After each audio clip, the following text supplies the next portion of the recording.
get to catch at least one of whoever's recording today.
Good.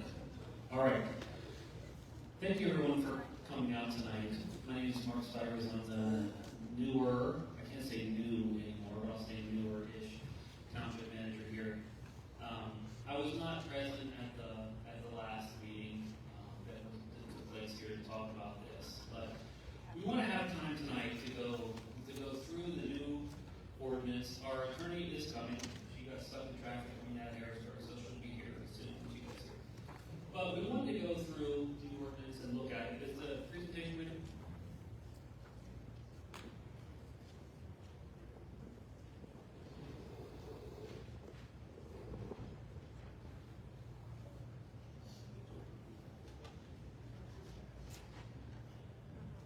So as we get started, let me just go over a few little guidelines. Our goal tonight really is to present some information, have you guys here understand where we are, how we got to where we are, and then so we can hear from you. Let me be painfully clear. Nothing has been adopted. Nothing is final. This is still a working draft and a working map that we want to work through and get as tight as possible, get it as clean as possible, get all the goals and regulations in that we can, so that we have the best possible ordinance to protect our community the best we can. Okay? So in order to do that tonight, I just want to set up some rules of how we want this meeting to go. After we go through the presentation, we'll open it up for questions from the Planning Commission and the supervisors to ask the attorney and to our engineer. When that is done, we'll open it up to the public. We did not have a sign-in sheet. I know, we'll see. Did not have a sign-in sheet, but all I'm asking you guys to do is just raise your hand, come up to the podium, and speak from here.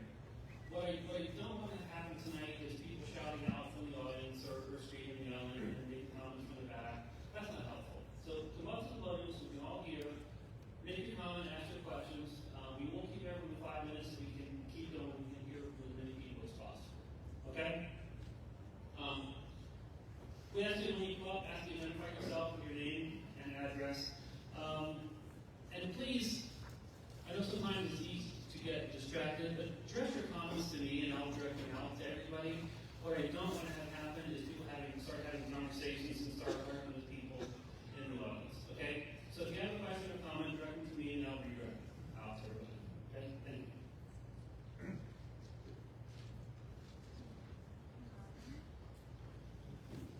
And I'll say this, I understand that there is energy and passion behind this. Your energy and passion is welcome. What we don't want to have happen is people start attacking each other, or attacking our attorney, attacking our engineer, attacking council, attacking the planning commission, attacking staff. Okay? This is an important issue. It really is. So come up with passion, share your concerns with passion, but I'm going to keep the focus on staying up here, keeping up front, and not yelling and screaming at other people. Okay? All right. Let me get into this. Okay, thank you. Some people have asked, why were you having an ordinance? Why even do one? Isn't that inviting data centers to the community? It's not. We have to have an ordinance in place. Or a developer can come in, there's a clause in our code, and in the state code, that says, if you have a legitimate use that's not provided for in your zoning ordinance, it then becomes a use by special exception, goes to the zoning hearing board, and unless they have just cause to deny it, they can push through that process and they decide where they go. So it's critically important that we put an ordinance together, define the location, have clear definitions in that ordinance, so that we can clearly regulate data centers if they do come in. Second thing I want to be clear. We do not have any applications currently for a data center in the township. None. We did have 2 draft ordinances submitted, but they were never brought forward fully to consider. We took all of those, we gave them to our attorney, Flower, which is right. And she has now put together the draft ordinance that is available on our website. So, some of you have heard, yes, something has been submitted, that's true. It was simply draft ordinances for us to look at and consider. Okay? We are not moving any of those forward. The only one that we're looking at right now is the current one that we have prepared as a draft that we're talking about tonight. Okay? The other thing that is kind of a strange thing, and it's common nationwide, is called the fair share doctrine. What that says is that every municipality that's in the path of growth or in an area that is growing needs to accommodate all legitimate land use forms. A lot of people think of fair share as just providing for housing types, which is a part of that, but also there are certain uses that every municipality has to accommodate. On the flip side, in land use law, there are land uses that not every municipality has to accommodate. For example, every municipality doesn't have to have a regional airport. It makes sense, but we don't even have to include it in our zoning ordinance.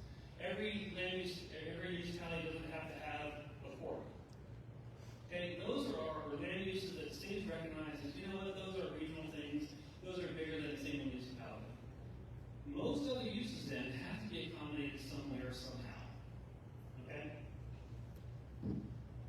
So for us, what we have done, is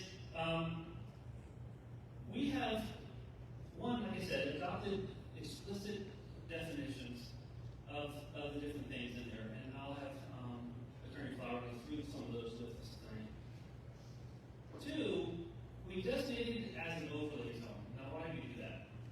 If we did a text amendment that said it's allowed within the industrial zone as a conditional use, a property owner could petition the township to have their land rezoned industrial, and then suddenly that use goes outside of the district we wanted it. If we do it as an overlay zone, no matter what the underlying zoning is underneath it, that use is only allowed within that zone. Does that make sense? We have a map, and I'll show you where the zone is, and you guys can look at it.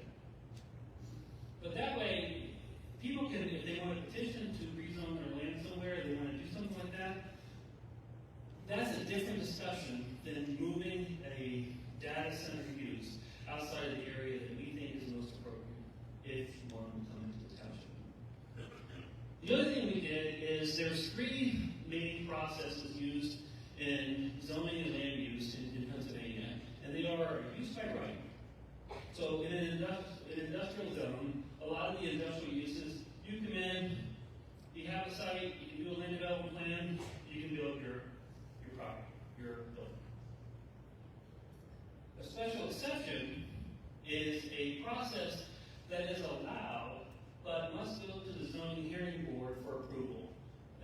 put some conditions on it, they can make sure it meets the specific criteria for that use. The most stringent or most strict process or pathway for land use is a conditional use. A conditional use goes to the esteemed planning commission to review, then it goes to the board of supervisors, and the board of supervisors, they kind of, during this thing, they kind of change their role. They go from a legislative body to a quasi-judicial body, like the zoning hearing board is. And the rules and the ability for them to regulate things change a little bit. It's a formal hearing. There's a court reporter there. We take testimony. It's recorded. And the board of supervisors then can attach reasonable conditions to an application or deny it if they feel like it doesn't meet the intent or the specific criteria of that use. So a special exception really is the strongest, most protected use type within land use. The conditional use. Thank you. Thank you. Yes. Oh, yeah, sorry. Let me say this. We are recording audio tonight, and there are a few people here in the audience that are also recording for video, but we are making an audio recording for the purpose of taking minutes of the meeting. If you guys heard with the budget that was recently adopted, within the budget, and again, I've been in government way too long. I love how we stick things in odd places. But in the budget, the state adopted a rule that says that if a facility is using over 10 megawatts, they are required to disclose the water and energy metrics they're using on the site. That was put in there related to data centers, 10 megawatts, and you guys have done a whole lot of research on this. That would be a very small data center. But they are required to look at both electrical and water use statewide mandated. Our ordinance has those same safety regulations in them. All right. Where are we right now in terms of our process? The Board of Supervisors recently adopted a resolution which put a 180-day moratorium in place. What does this moratorium do? This protects the township from getting any applications in pre-ordinance adoption so that they don't have to follow these rules. So for the next 180 days up until January 3rd, the township does not have to accept or will not accept any applications for a data center. The other thing it does is it puts a timeline on us to say within those 180 days, we have to finish and complete and adopt an ordinance and map. So we're not rushing to do it tonight.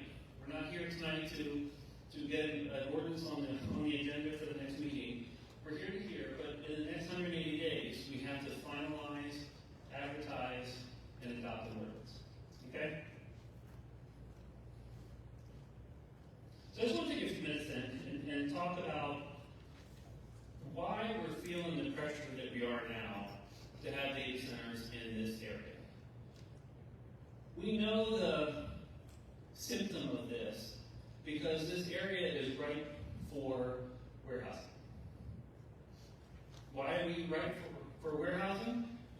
Learned years ago from a truck driver, this part of central Pennsylvania, the 81, 83, 78, 76 corridor, this area, you're within a day's drive of the largest concentration of population in the U.S. So when truckers and warehousing began to realize this, they said, wow, if we locate anywhere between northern Maryland and southern New York State over to New Jersey, one day's drive for a truck driver can get to the largest concentration of population anywhere in the U.S. So 20 years ago, warehouses started popping up everywhere. Similar fact with the data centers. Yes, they're going all over the U.S., they're going all over Pennsylvania, but we are located very close to electric generation plants, and we are located along major fiber optic corridors. Fiber optic, the big heavy fiber optic lines, run down 83, 81. They use the major transportation corridors. They're already in the ground. If you're ever on the turnpike and you see those digital signs they put up now, helpful. But where those digital signs are is where these big trunk lines run, and and that's the main data corridor that has gone through the area. Third, we're close to a lot of businesses and things that use this. Now, location of a business to a data center is not critical because they go through the fiber optic lines and the information is passed very quickly. But like anything else, you want to be close to some of your users. So, South Central Pennsylvania has a new bullseye on us to say, hey, this is a great area where we want to locate.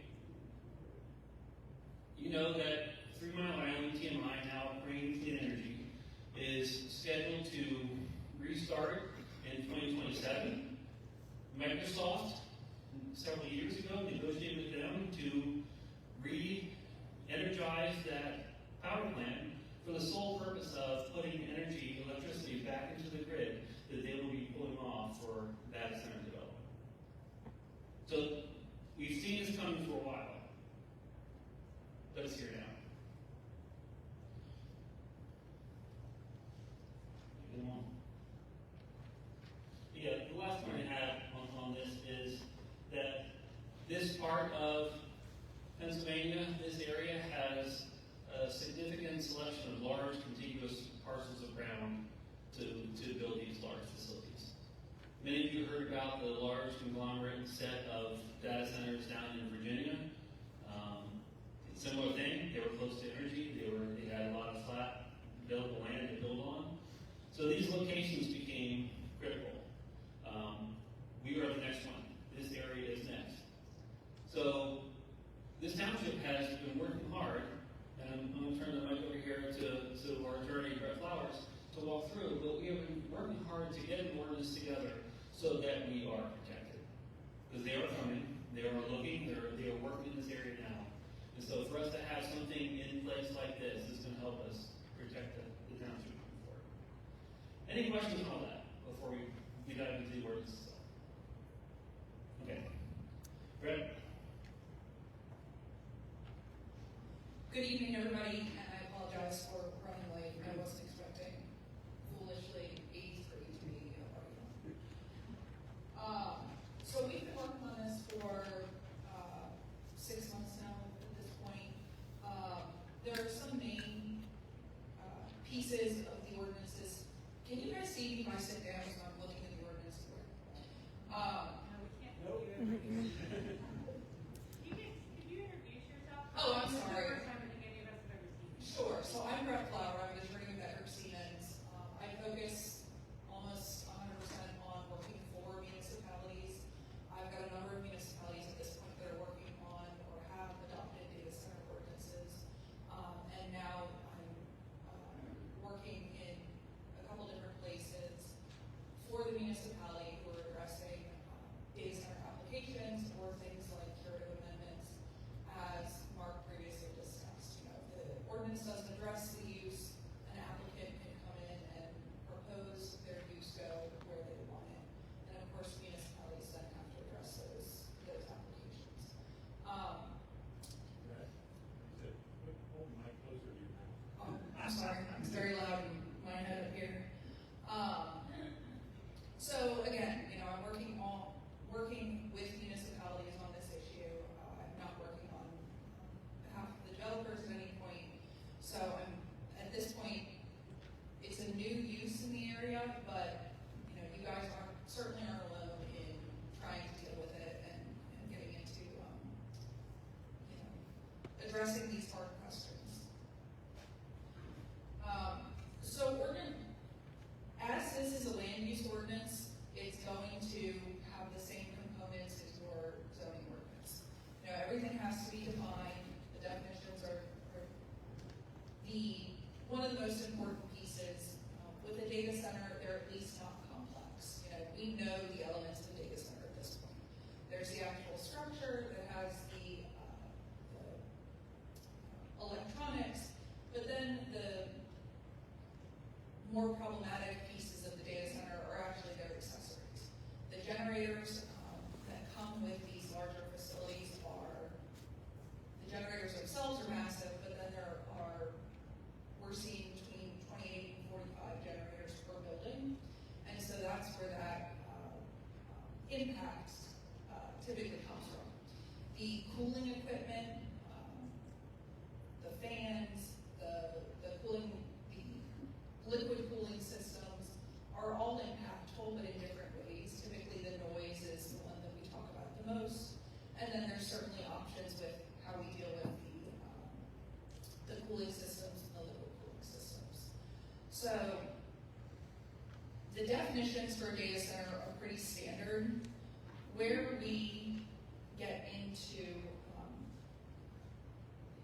The elements that are up to or more variable are when we talk about the noise piece, the setback piece, and the screening. The screening is pretty similar to a warehouse, except we usually like to consider expanding it just because this use can have those impacts that are a little bit more than a warehouse without the traffic.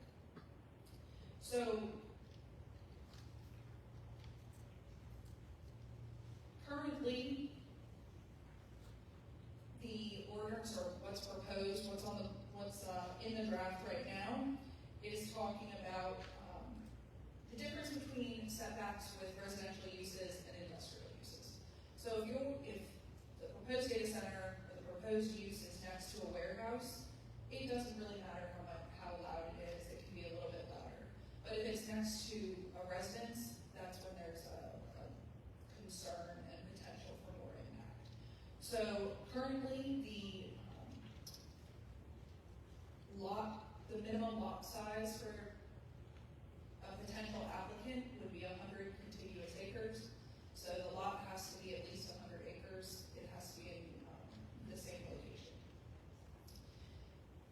The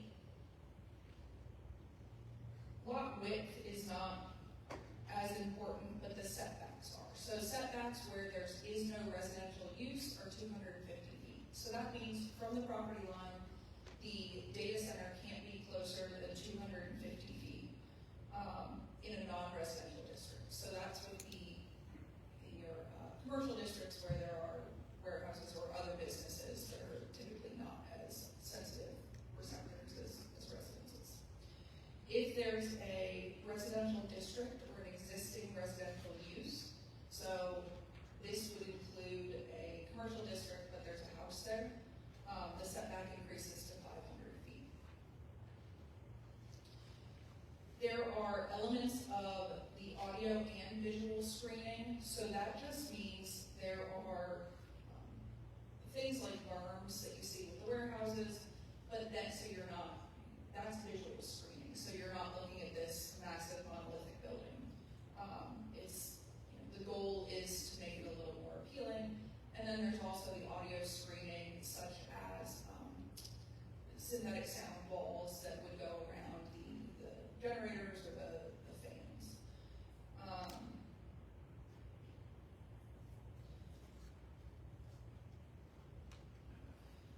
The maximum height is 90 feet for the actual structure, and then 50 feet for accessory structures.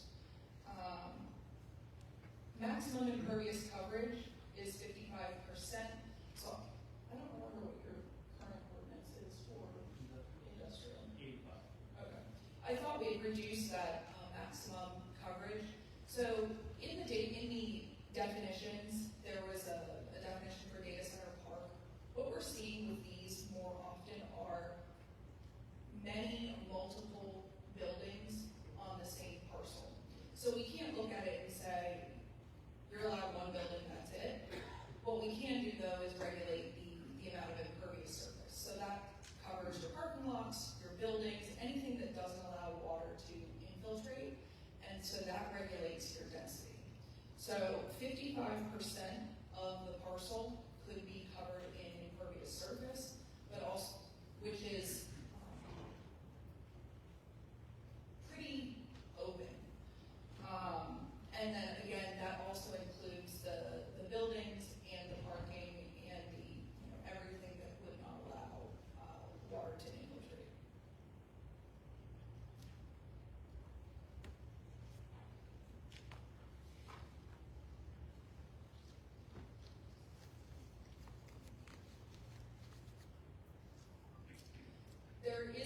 There's also a provision to allow for the preservation of existing wooded areas.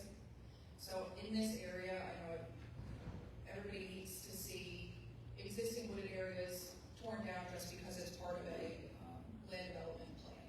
So the goal is if there's an area that won't be developed, it's not a requirement that the developer pull that down, landscape it, and put a berm in just for the sake of,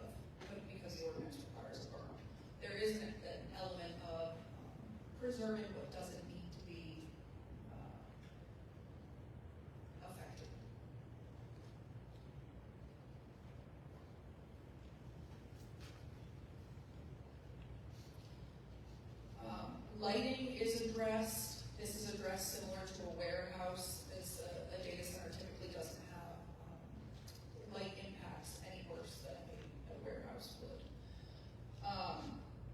One piece that is extremely important.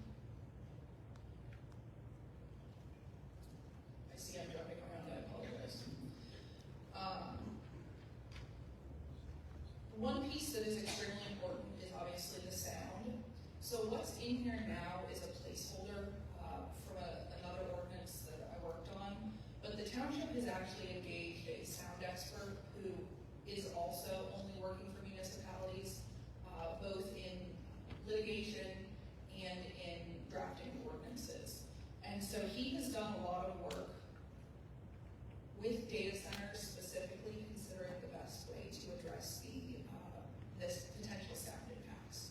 So the sound is so difficult to deal with a data center because it's not like a trucking warehouse where you have the trucks coming in, backing up. It's shorter, with a truck, it's shorter, shriller noises. With a data center, the concern is the long-term whir of the testing generators, and then obviously if there's an emergency or if the PJM grid is stressed and the data centers has to go onto primary power. So it's an unusual impact, as with the other uses that we typically see, because it's constant. There's an element of low frequency, and you don't typically have the higher levels, the sharper impacts. So the sound table that's in here now will change and will be replaced with something that addresses what was done in another municipality that I think is going to be carried over, is looking at the ambient and then limiting it to the ambient plus 5 decibels. Most of our sound ordinances just deal with, here's a blanket, you can't exceed 65 decibels. That's not terribly helpful if you don't know what your municipality's baseline is.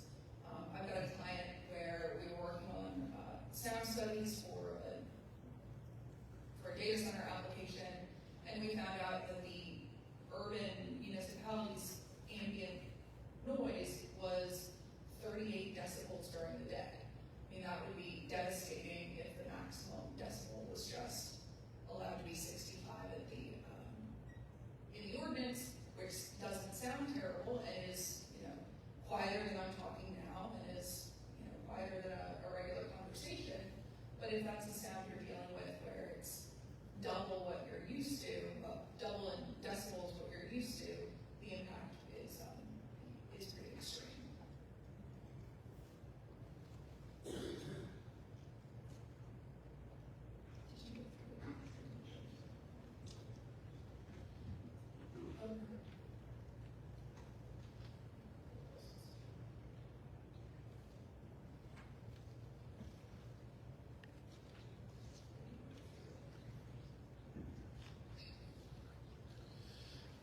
Hi everybody, Derek Ronaldo, your Township engineer from C.S. Davidson. I want to address some of the environmental aspects of the ordinance, mainly as we look towards the utilities that are required. So for electric service, we are putting in a provision here that they have to find a way to get power to this thing, okay? Before I maybe dive into some of these, I do want to note one of the challenges in creating an ordinance like this is we all recognize that this is not a static technology. This is an ever-developing technology. This is not a situation where we're going to adopt an ordinance and then probably not touch this for the next decade. I always use the example, any of you that have a cell phone that's probably older than 3 years, it's obsolete. So, we see what's happening with data centers. We don't know what is in the future for data centers. So you'll see that there's some sections in here specifically on the environmental impact analysis where we've left the ordinance a little bit open so that it can grow with the data centers. Again, as we address very clearly the need to provide the electric service and the need to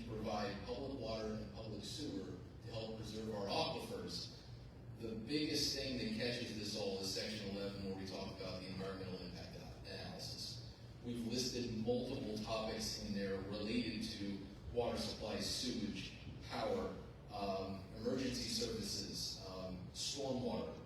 All of these things that may already be covered in other ordinances, but need to be pulled together in one report, so that whoever would potentially develop one of these in the township would have to demonstrate that they aren't proposing a negative impact on any one of these topics. So you'll notice in that section we don't have performance standards. We have topics, and you need to demonstrate what is your impact, and then it's up to the township and all of our, basically the township's consultants to review this and determine whether that impact, whether it is an impact or a non-impact. And if there is an impact, is that impact acceptable to the township? So, kind of above all, I think this section 11 does a really good job of being a catch-all for the whole ordinance. That if there's a specific bit of criteria in here that may not exactly dot the I or cross the T, the environmental impact analysis gives us the ability to dive deeper into anything we see that could potentially cause a negative impact to the township. There are also sections in here, Daryl, I know you're going to like section 12 of the emergency responders section. So, discussing some of the requirements that need to be in place to help in an emergency 24-hour emergency contact. What happens in an event? So we're kind of laying out some of those provisions that these are things that need to be thought of as in the event of development. So it's probably the main part of that. So I think the only other piece, well, I guess maybe two pieces, just for clarification so everybody understands, there's facade standards in here. That's, the goal there is just to avoid this being here's a big building with no windows and that's what it looks like. So the facade standards are just to make it a little bit more aesthetically pleasing to the extent we can. And it's just a matter of changing up, we can require fake windows if we want, changing building heights, changing projections, just a little less daunting. And then finally, there is a decommissioning requirement in here where they have to post, or the applicant or the successful applicant has to propose a decommissioning plan. There's obviously a lot of potential impacts for one of these uses that would no longer be potentially abandoned or would need to be decommissioned. You're talking about the e-waste within the building, and then whatever is in the liquid cooling system, as that's typically not purely water. Other than that, I think that is those are the main pieces. There is a piece for the data center park that I was talking about, and that all that does, it's not like it's allowing more buildings or changing the density. What it's doing is changing the setbacks a little bit. So should there be one of these applications that are on different parcels, because we've seen that as a common use where there are multiple buildings, each building is on a differently owned parcel. Typically, those parcels would need to meet either the main ordinance or would have to still meet the individual setbacks.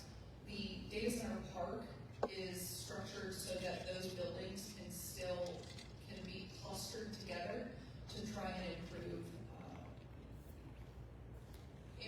the potential impact. So they're closer together where they're not bothering anybody because they're chunked in one spot on the cluster of parcels instead of having to meet certain setbacks in between them where you're looking at a larger sprawling setup. At this point, that's, I think, the main pieces of the ordinance. You talked about it.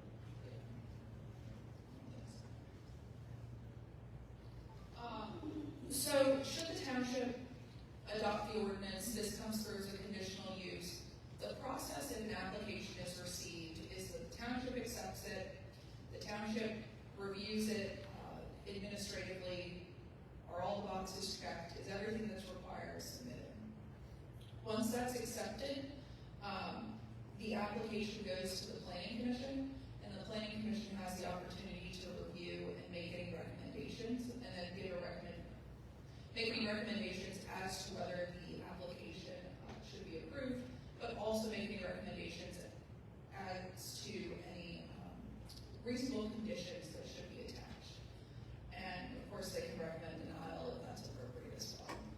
One of the difficult pieces with municipal Pennsylvania zoning is that if an application meets all the requirements, it's difficult to deny. So that's why it's really important to get the objective standards into an ordinance, because that's the guidepost as to reviewing any application and making any decision on that application.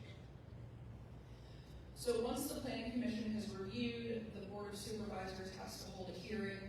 Again, they're sitting in the position of a judge, so the township isn't necessarily taking an adversarial position against any application, because they're the ones that are hearing the application and making a decision.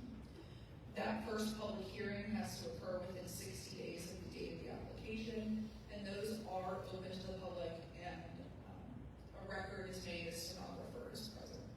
The public is allowed to speak when there's time for public comment. These hearings are usually multi-day, so there's a lot of information to take in and an opportunity to make your comment on the application.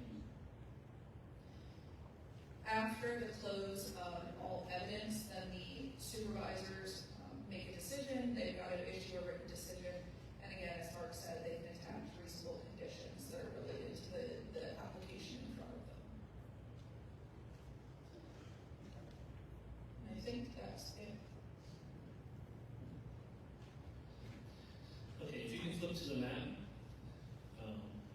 This is the current zoning map, and if you click again, this is a blow-up of the Oakley area. And let me say this, but I didn't say at the beginning, this whole presentation we'll put on our website on Monday, so you guys can see it, go through it, and download it, okay? But that area that's blown up, that's right around the exit 28, the industrial park area. That big, heavy black line is the boundary within that a data center must be located, okay? So if you click one more time, in Conewago Township, we have about 24.7 square miles of area. The area inside the overlay is about 2.02 square miles. So we feel like we've met the standard to provide a regional space. We've met the standard to say there are regional spaces within that area. So we feel like that reduces the chance of us being challenged somehow on the fact that we haven't adequately provided space for data centers within the township. With that, let me stop here and let me ask of our planning commission and the supervisors here if they have any questions they'd like to direct to Derek or to Brett to go through, and we can look at that, and then we'll open that up to public comment. Okay? So, anybody have any comments? There's microphones in front of you. If you want to grab one of the mics, and this is Jimmy on. Can you just speak? Can't hear you. Pardon? Yes. Oh, the red light's on, now what? Jimmy on. Try again. Try again. Just try. Huh? Try again. Now? Wonderful. Darrell Hall, Chairman of the Planning Commission. Attorney Flowers, you said that there's an opportunity for baseline in the township center. And so really to also the supervisor, do we have an active request today to start doing a baseline study? So the way that it works is you get an application, and so that the applicant really should submit it with the application. So it's on the applicant to produce the baseline study. And the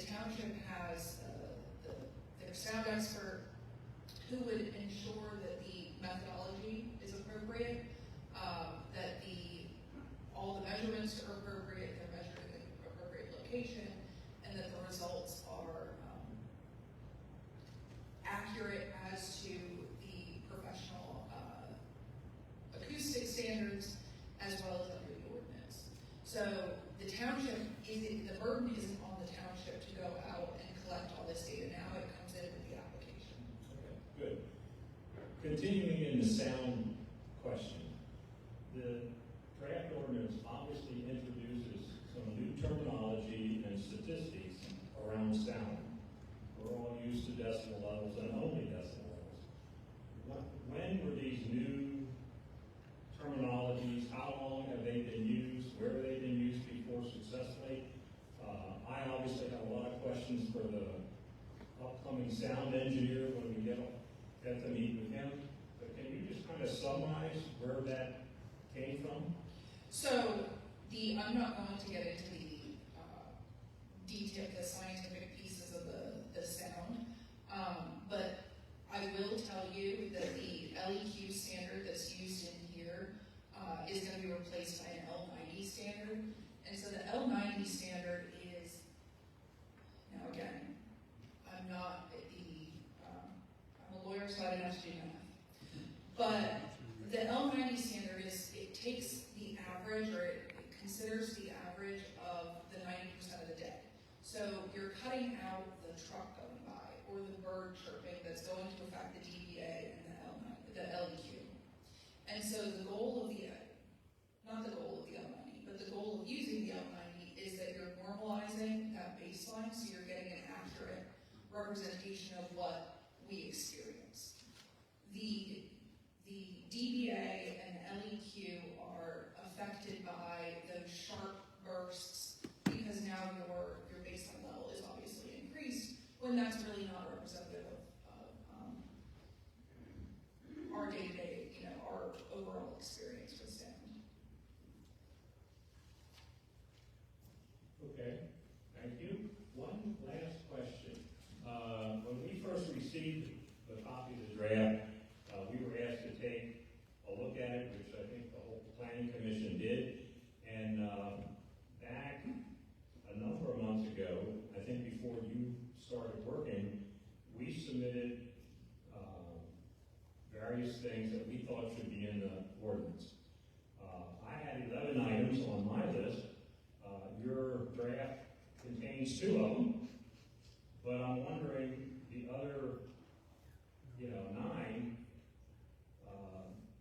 These 9 were all taken from the first meeting, and obviously go, I think, one step further to protect the public. And I'm wondering, did you see these?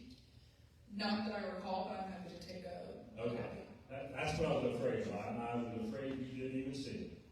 Okay, well then we'll just take that as an action item, and I'll make sure you get my comments and as well as the other planning commission people. Well, sure. The first one was regarding sound. I recommended that we had a sound performance done yearly, paid by the data center, so that we just won't take sound data day one, but that it's a continually tested. And that also the next one pertains to wells. That every adjoining property, if they have a well, that well is tested every year by the cost of the data center. Next was also wells, a requirement for the data center to have a minimum of 4 test wells around their boundary to make sure that they're not leaking anything. Also, after speaking with some expert engineers on the technology of the generators and those kind of things, there's obviously very standard spill control designs that can be built into the data center structure around the generators, around the fuel tanks, all that kind of stuff. And I think we need to define that, which is simple to do because it's a pretty standard construction policy. Also reporting of yearly water usage, even though it is hopefully going to be through the public system. Number 6 was the backup generators. Again, after after talking to manufacturers, engineers, experts on that, there is specific terminology and types of generators. One of my recommendations is that it be a tier 4 type, which really increases the cost, but protects the sound. So, I think we need to go just a little deeper with some specifications and make sure those kind of things happen. Next one was kind of general. When they have to do generator testing, that only 25% of the site and the generators can be operated at one time to test, not all 25, 30, 40, whatever. Okay, you already included the sound controls, burns, and that kind of stuff. The other thing, the sound levels. After talking with people that design data centers and people that operate them, they are accepted practices that there be fines defined in our ordinance if they exceed a certain sound decibel or L90 standard, that we could impose fines. So supervisors, that would be on your plate. And also renewable energy. I know a number of the folks on the planning commission are very much in favor of renewable energy, and I think we can probably put in the ordinance an opportunity to at least make sure the data center does a good faith effort to provide renewable energy, solar, whatever the case may be. That's about it. Thank you. Thank you, sir, I appreciate it. So just to address a couple, so the use of direct wells, private wells on site is not currently allowed. So it would all be, I know you said hopefully public water, but right now in this version it's only public water. Yeah.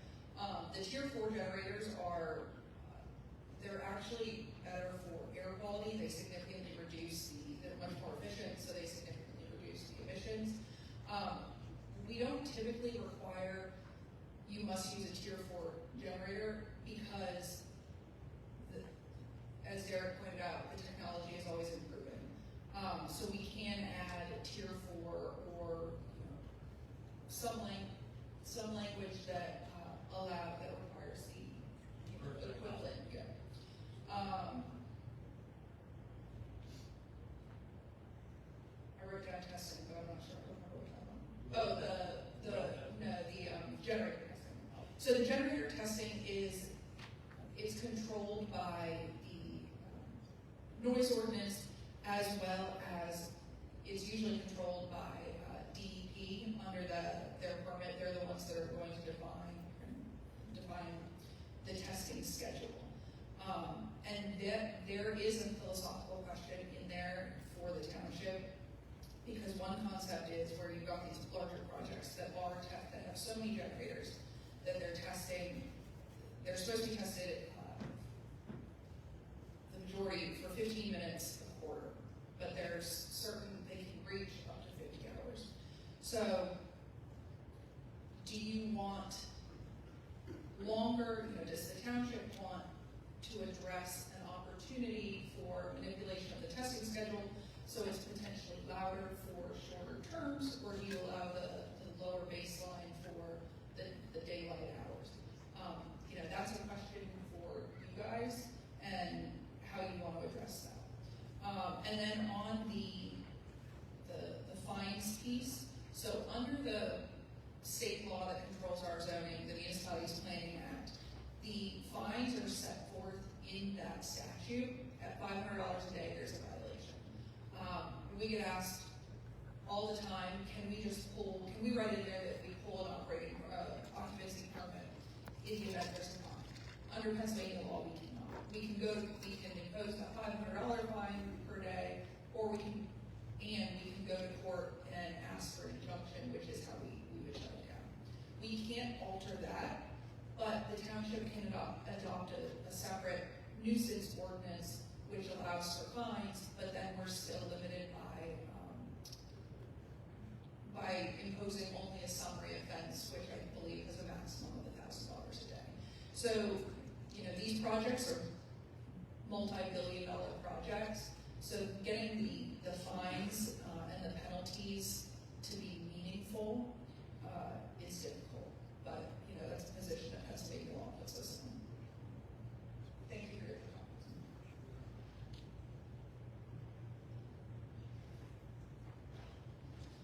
comments. Hey guys, Benjamin Parks, Planning Commission, I live in Bennett Run. So, thank you so much for your work. Just a little leniency. Is anybody here in the audience in favor of a data center? Raise your hand. Is anybody in the audience not in favor of a data center? Raise your hand. All right, so I just want to set the stage, right? None of us are in favor of a data center. So with that, is there anything in Pennsylvania law that we can just flat out say ban data centers, right? We have to limit the zoning, correct? Yes. And set standards. Right, so you're not allowed to ban a use at all. Okay. So with that, and I appreciate your work on this, it just seems very vanilla or cut and dry, right, this first draft. So I wonder, and I ask that we can pull to the extreme. We can go to the right and limit land use, limit conditional use, limit the zoning, limit the sound, limit the water usage. Really make it hard for a company to come into this town because they can see our citizens do not want this. So if you can just address that. Yeah, absolutely. So the restrictions to be placed are a question for the planning commission and the supervisors. I'm not the drafter of the policy. So if the goal is a limited data center township, then that's certainly the policy decision that the township can make.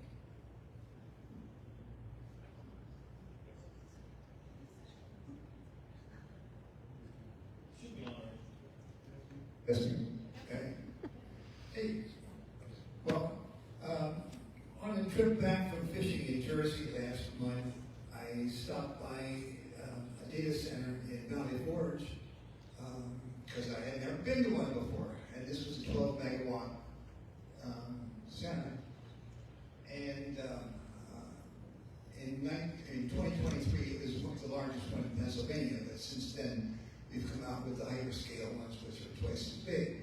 But anyway, with 12 megawatts, they have 9 diesel generators to supply power when they need power. Otherwise, they're plugged into the grid. But for those 9 generators, they have 30,000 gallons of fuel on site.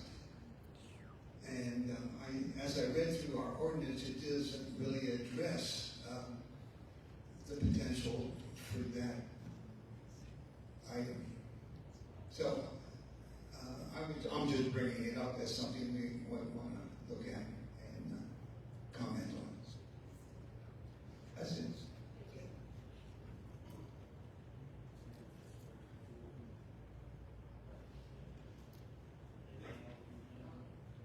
Three of them. You guys did? Okay. Right, John, you guys have comments? Did you get a microphone down there for you? Okay. All right, it was just a lot of good questions, and I want to thank Mark and Brett and Derek. They really answered a lot of questions here, and I'm sure people have more questions to address, but like Mark said, this is a work in progress. We have 6 months to get this completed, and right now everything is on hold. Nobody can come in to our community right now. All right, a couple things I have. Looking at the map, and I'm sure other folks have similar feelings that not really sure why we've included village and residential in the overlay area. So that's something we may want to address, potentially pull back into more commercial.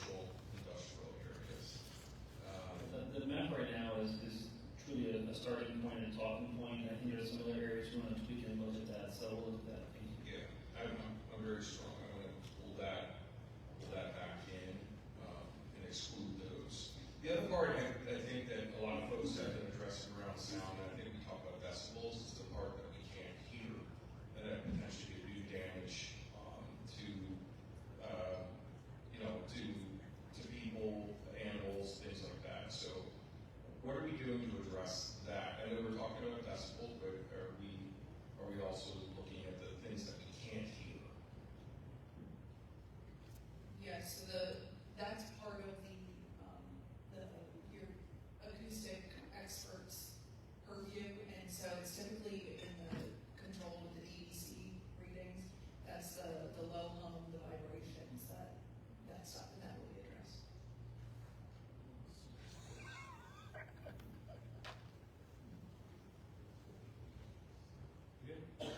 Okay, let's open it up for comments. Start in the center. Yeah. Oh, yeah. It's come, they'll come on, they'll bring it on the back. Brian Musser, Planning Commission. Just real quick, it goes back to what Daryl said with the email that had the recommendations from the Planning Commission. What happened to those recommendations? Did they just, since the little one in the draft? I don't know, they were done before I got here, we will get them. No, it's okay, we'll get them to read, we'll make sure that she goes through them. I said, this is the first draft, I think this is a good exercise to go through this, make sure she has all those, and then we're gonna say. I just want to make it a point that most of those recommendations made from the public from the first meeting. Right. So that's what, I made 2 recommendations that were from public comment that had individuals that I spoke with after the meeting as follow-up for recommendations. And we'll make sure that I'll get her a copy of these exact comments, and we'll make sure you look at that for the next draft. Thank you. Okay, we good up here? All right, let's start here. Go up to the podium. Thank you. Can you hear me? Jennifer Fry, 1515 Bowers Bridge Road. Several people have addressed like one of my first questions, which was about how this draft ordinance was compiled. But I wanted just a little bit of clarification because I was a little bit confused in the beginning when we were talking about how this ordinance was written. Did you say that this was just a combination of what Jim and Brian submitted and you put it together and created this? No. I was saying that those 2 were submitted in. Mm-hmm. We did not use them. We started, we brought on a special counsel so that we could start from scratch and build new ordinance. So those weren't brought into this one. So this ordinance is based on what you've done for other townships and municipalities? Correct. Okay. How many of those municipalities and townships are currently being proposed for development?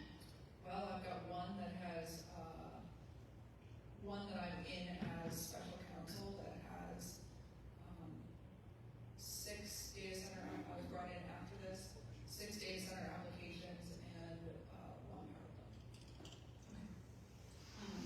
And then just to kind of piggyback off what they said, you know, it's been 9 months since the initial data center meeting. And you said you've been working on this for 6 months, correct? Approximately? Is that what you said at the beginning? Yep.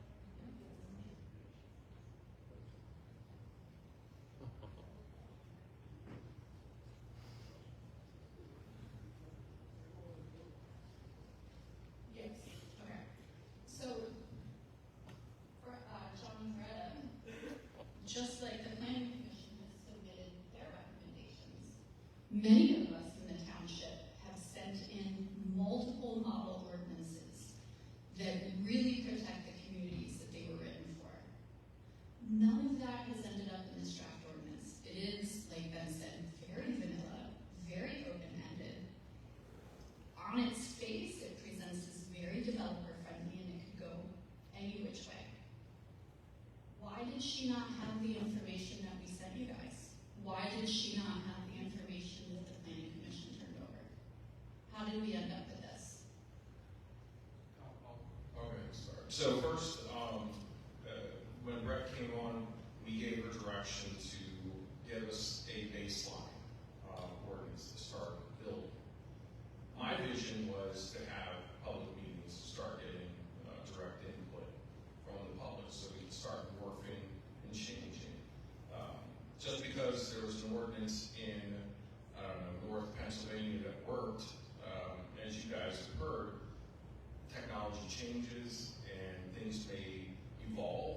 So I think it's best that we sat down, we all got on the same page with things. I did get ordinances and forwarded them to Greg, but at the same time, we were anticipating this meeting before we made any major changes. We wanted to get public input because just because you think it's a great idea doesn't mean it's a good idea. So, okay? So, public's more important. That's what we're having this meeting. We'll have multiple public meetings to make sure that we're addressing everything. We're dead serious about trying to get it right. I mean, that's why we put the moratorium in place in the next 6 months. Thanks. And then I have one more question, and it piggybacks off what you just mentioned, John, about including village and low-density residential in this draft overlay. Correct me if I'm wrong, but overlay districts are supposed to serve a public purpose and have some commonality with the underlying area. So like say we have floodplain, like floodplain districts with they share the same feature. The village and low density residential areas in particular have nothing in common with the industrial area other than general proximity. I believe, and again, you can correct me if I'm wrong, legally an overlay district should be compatible with the underlying zone. And the intensity of a data center is fundamentally incompatible with the uses and description of village low density. And when you look online at the property being included, that's Mr. Kemper's property. The current use of that is ag with a commercial class farm, and it's also enrolled in clean and green, and it butts right up to an agricultural security area. So what was the thought process that went into including that in the overlay? I asked that at the last meeting and didn't really get an answer. So the initial thought was to use property boundaries and or roads as a definitive boundary to draw this. I can tell you that this literally is just a start to the start of the conversation. There's a few of the little pieces that are the properties that are zoned ag that are surrounded by industrial, but it's along the same road. So we said, okay, those few parcels, if we want to zig around them, that's fine. I totally get that. But to look in and around that interchange where the concentration of industrial development is already taking place was the starting point of creating that boundary.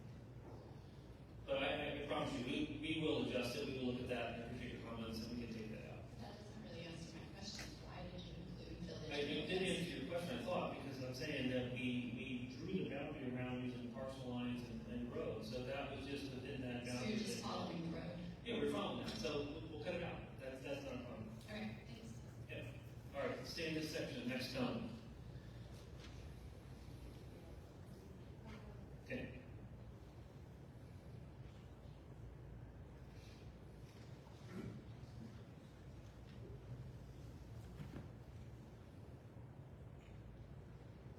Sherry Rosenthal, 495 Lakesville Road. So one of the questions I have is about, in that overlay, exactly how many acres, because I know that Mr. Kemper is like 102. So the additional properties around that, how many acres is that?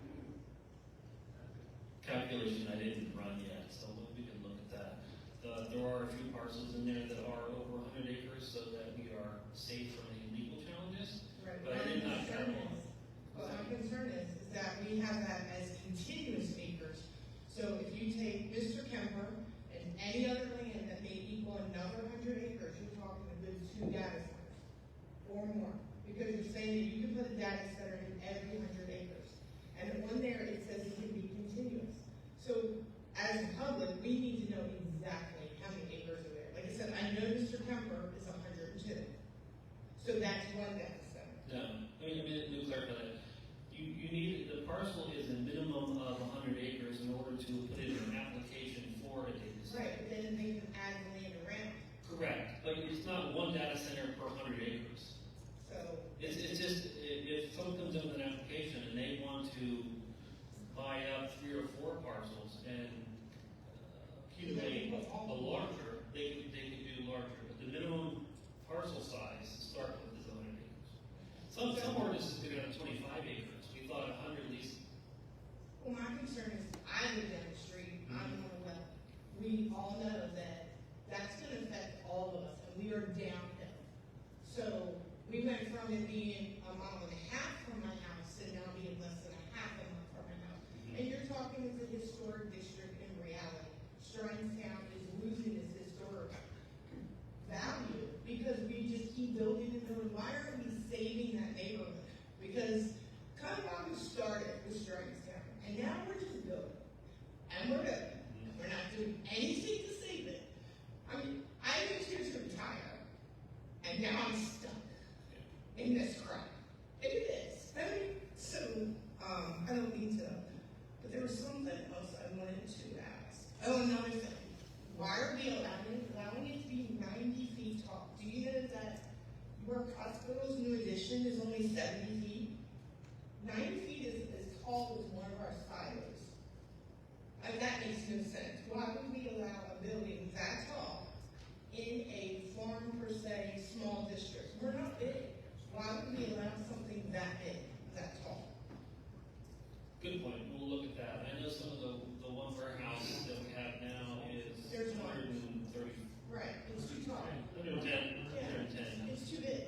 So, okay, we can look at that. And then one other thing, like I spoke with Jenny from Food and Water, and we talked about this, we looked at this together. And 50 feet, is 250 feet, no, it's 500 from residential, Yeah, correct? 500. That's too close. That is absolutely too close. Yeah, minimal, I agree, totally, minimal. But these are things that, and I do question, where did all them, like Jenny gave us a model ordinance that they created from Food and Water for states, where did that go? That was a nice ordinance that protected not just us, it was made for everybody in the state to go by and then build onto. Where did that go? Where did it go? I mean, and I think these are things we need to think of, Texas, look into it. There's cow farmers down there, their cows are being born stillborn because of all the data centers around. This is the stuff we need to look into. So I think that I also agree that I know this is the start of an ordinance, but this is weak. We've spent a lot of money to have something that is weak. And that's my tax money, it's everybody's tax money, it's everybody out there's tax money. I think that we can do better. I honestly believe we can do better. We need to tighten it. It's way too loose, like I said. And, there are people in some of these places that are historical, even like Mr., what's his name, who has the house you said the egg farm. Yeah, Mr. Corey. That's historical there. I'm just saying, we need you to tighten that up for us. We really do. Yeah. Okay, so there's some key points that I'm hearing, right, that we need to address. Setbacks, one of them, yes? Okay, so setbacks is one. Height of the building, another, yes? We also need to address, the acreage, yes? Yeah, definitely, because we don't have, I only know how much Pepper's is because the tax office was called. And we had a conversation. What else is, how much everyone else has, I don't know. And I know if I was a resident and living in that area, and now found out this overlay is being talked about, I would have said. Sure, and so, Brett, when you look at our kind of ground level one that we kind of put together, is ours kind of like the middle of the ground, or is it kind of, in other words, the temperature, and I forgot the gentleman down in the planning commission, kind of, Ben brought up a point that, the township is leaning toward a more restrictive stance.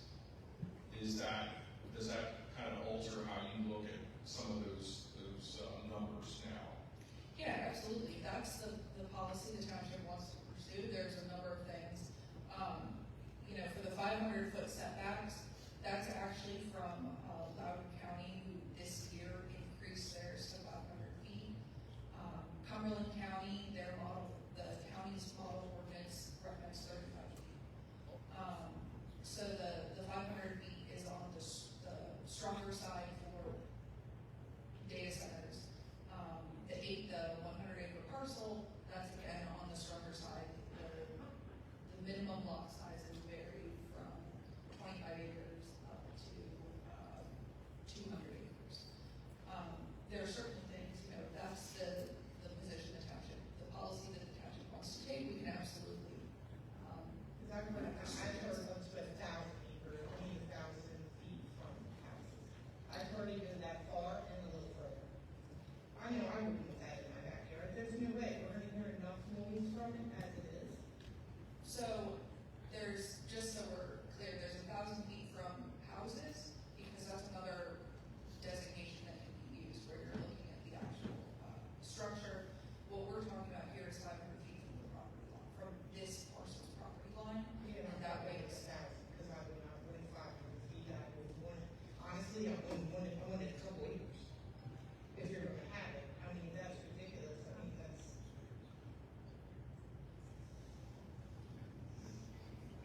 Thank you. All right, anyone else over here, front row? Yes.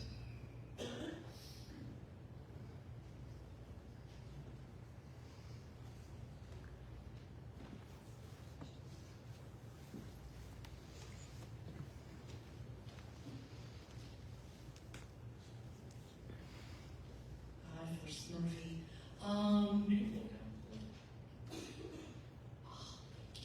Mary Ann Albright, 775 Green Springs Road, York. A couple things. I hear all the time about the fair share doctrine. What I'm wondering is, who determines the percentage that goes into the data center overlay? Like, how is that determined? Like, I'm sure somebody has, like, Loudon must have a big. So the fair share doctrine is a concept in Pennsylvania. It's specific to our zoning law. So there's no right line.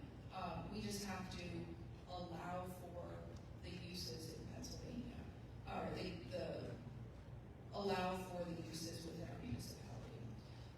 So there is no right line. That's one of the courts are the ones that decide whether we're being exclusionary or whether or not the township is supporting its fair share of the reasonable uses. Okay, and has anybody challenged that in Pennsylvania? A township? Yes, so it's not, so yes, there are land use appeals on that concept, but it didn't result in, there is no court decision, there's nothing we can look to that says, the Pennsylvania Supreme Court said you need to allow 2% of your house, 2% of your land to this use, this use, and this use. It's a policy decision that the township makes that then, if there's a challenger, it goes to court. It's not like there's some adopted schedule of what needs to be provided. Okay, I was just wondering if there was a precedence that we could possibly look into. I'm curious with this data center overlay, how close is it to Conewago Elementary Schools?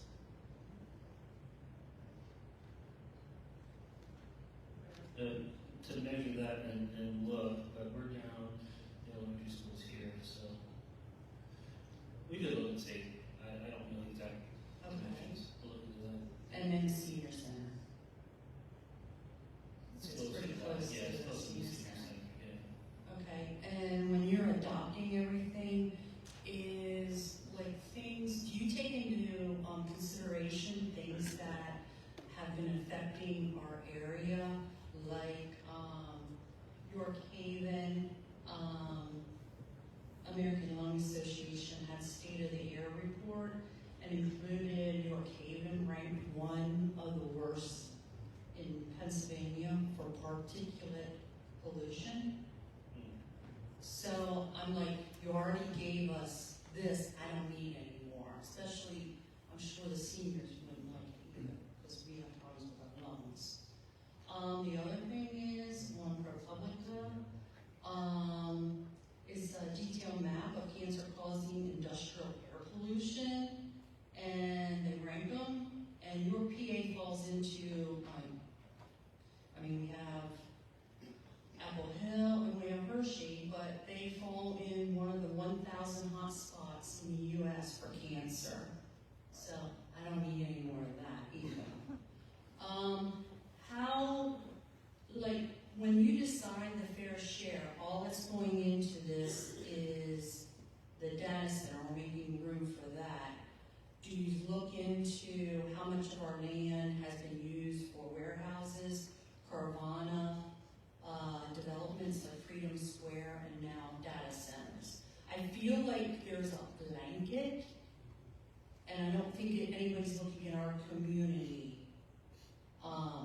you go to Apple Hill, the doctors come in, they have a stack of files like that they gotta get through the day.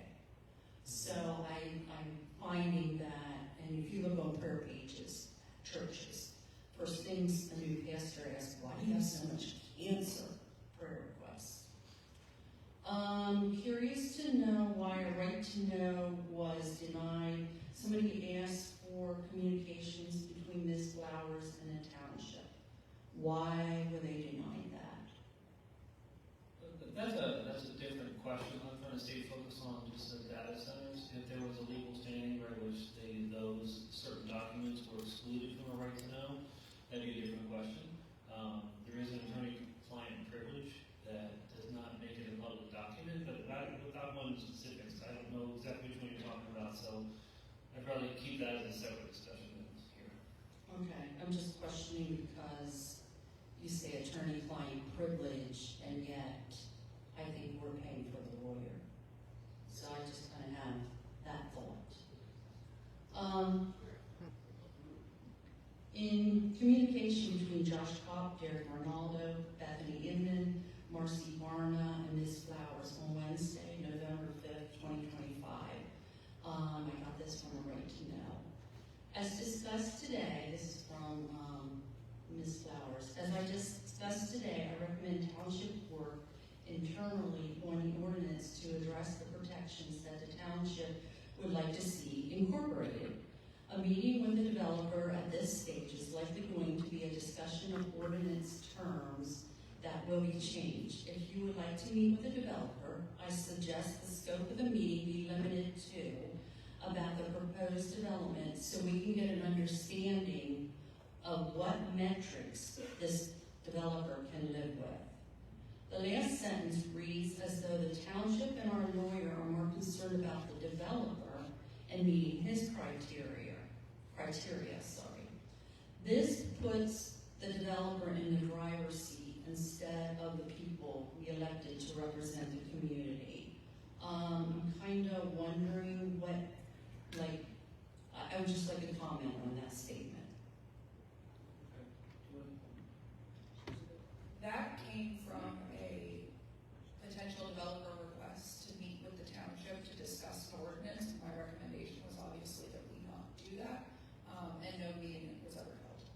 Yeah, but I mean, the thing where you say you want to get an understanding of the metrics this developer can live with. So, to be clear, it's not that I want to get an understanding of anything. I'm not the policymaker. So that's what the township, that's the first fundamental question the township needs to decide when, it doesn't matter if it's data center, a dog kennel, anything. What is the feeling towards the use? Is it a use that's going to be permitted? Is it a use that the township would potentially like to see? Is it a use that the township would really prefer not to see? That's the question that needs to be answered before anything can be drafted. I think you gave that answer today. Yeah, absolutely, and that's, you're right, and that's the point of having the public comment. Okay. We're a little over 5 minutes. Let's get somebody else up here. Okay, I do have one more thing. A community benefit agreement, is there a CPA? Have you looked into any of those? Yes, so you can't require them in an ordinance, but the CPA is something that is offered by an applicant. The township can't zone by contract or do zoning quid pro quo, so it's not something that's part of the ordinance. It's something that comes out as, it is potentially offered as part of the conditional use process. Okay, so then who would, the person doing the development would be he would be the one saying, hey, I'll give you a CPA. We have no protection there whatsoever. So the community benefit, the major piece of the community benefits agreement is the offering of either funds or actual resources like a fire truck to address the potential impacts of the data center. So, you know, yes, we can't put in our ordinance that every data center has to provide a fire truck. Or we can't put in our ordinance that for every megawatt you need to offer $3 million to the township. The actual beneficial pieces that are outside of that monetary or asset transfer are things that go in the ordinance, like the solar. You know, if you want to see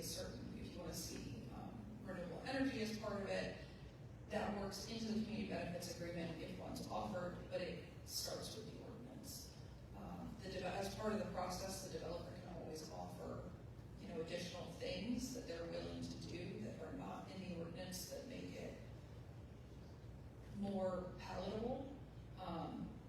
But that's where the context of the community benefits agreement comes from. And Daryl, I'm gonna hold you to your toast to the fire for the fire department. I heard Ryan say that we're not really equipped. So, since you're with the fire department, I really hope you kind of have that interest for us. I sure do.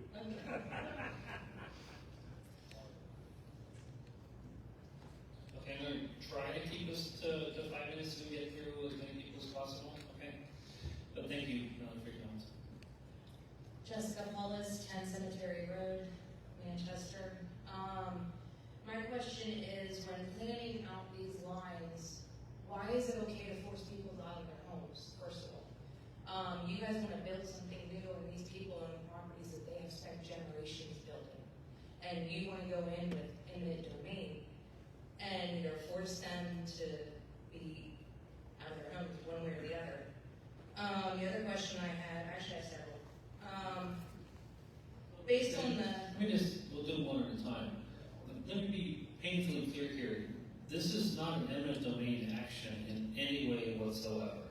This is a boundary that would allow use within it. The township is not seeking, promoting, going after, looking at, nor are we going to be taking land through eminent domain so that a developer can come in and build. Absolutely not. Not at all what we're doing, not at all what zoning is used for. So I've heard that before. I just want to be as clear as possible. This is a zoning overlay boundary, not a land grab for us to attract a developer. Okay? So basically, if one of the people's properties who would be extremely important in actually building the data center said, no, I'm not going to sell to you, then that would immediately sell the data center, period. If that landowner refuses to sell to a developer, yeah, absolutely. Okay. That stops it right there. We are not stepping in to say, no, we're going to use our powers of eminent domain and taking to say you have to do it. Absolutely not. We would not do that. The other thing is that this map is going to change. I personally don't agree with the village and the low density residential being included. So again, we're having a public meeting, we're getting good input. Also things are going to change. It's going to get more and more refined as we meet, we talk. So I just try to keep it open-minded. This is not the final. Okay. No, I was just going on things that I had heard and understood. Another question that I have regarding the diesel usage, like I was told with the generators using the diesel fuel and everything. If we looked at domino effect of that, that's going to create a massive shortage. Prices are going to go up. Everyday people that use this, farmers, truckers, other industries, normal people that have trucks, we can't afford to spend $10, $20 a gallon for diesel. That's ridiculous. So that's another thing, is there are certain data centers that use solar panels. Personally, that should be a requirement. Because what's going to end up happening is you're going to be plugging into our data, or you're going to be plugging into our electric grid. That's going to make our bills go up.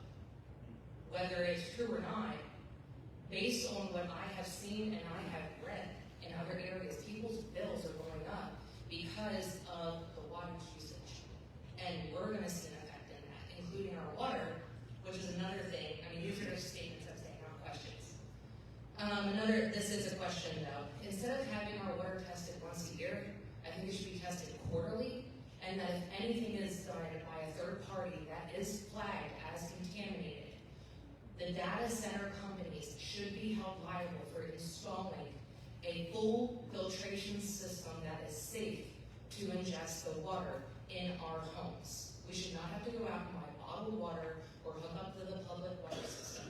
We should be still allowed to use our wells, and you guys should pay to make sure that our wells are drinkable and that they are safe for us to shower and to cook with and everything else. Let's see here. Sorry, there was one other thing I had said in here. Oh, and when you had mentioned, when you were talking about everything, you had mentioned about there are potential impacts, and you left that. You didn't specify anything. I would like details. What are you talking about, potential impacts? So I just want to clarify, you keep saying, you, I'm not a data Well, center. I mean the data center in general. You're a lawyer for them.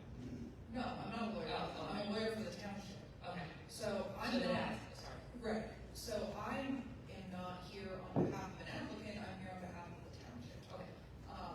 So impacts that are, there are many impacts that are associated with data centers. Noise, vibrations, the water usage, as I mentioned before, this ordinance currently proposes public water only.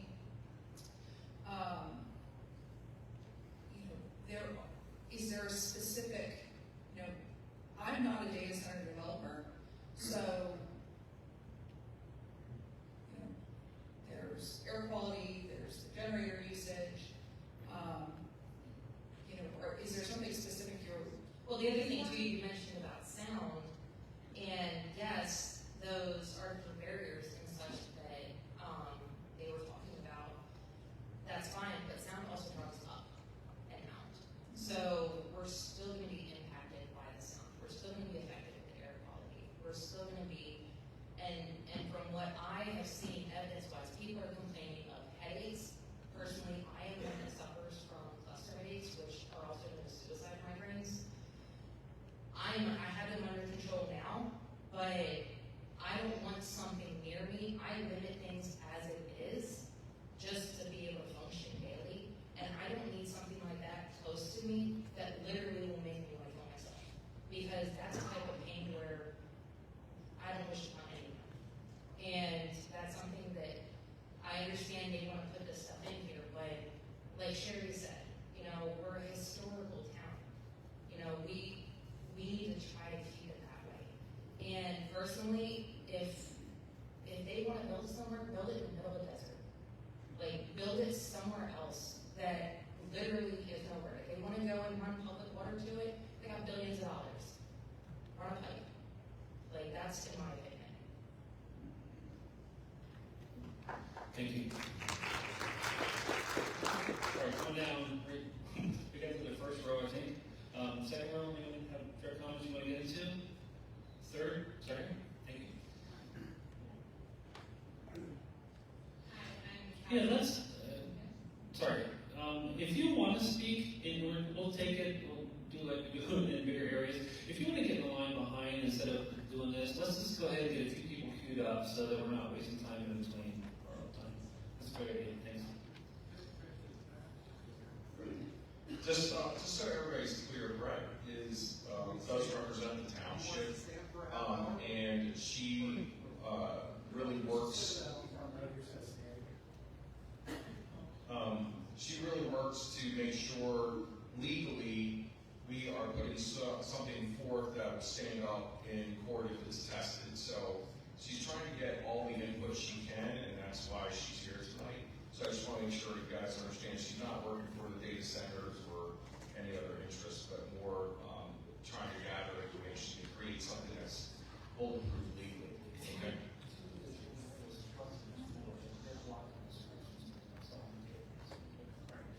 Thank you guys. We'll keep trying to cycle people through as fast as we can, efficient as we can. Thank you. Hi, I'm Cassie Barrett, and I am here today from Annapolis, Maryland. My aunt and uncle live on 4075 Bull Road, and I'm here as their niece. I'm here also because I work in renewable energy development. I work in solar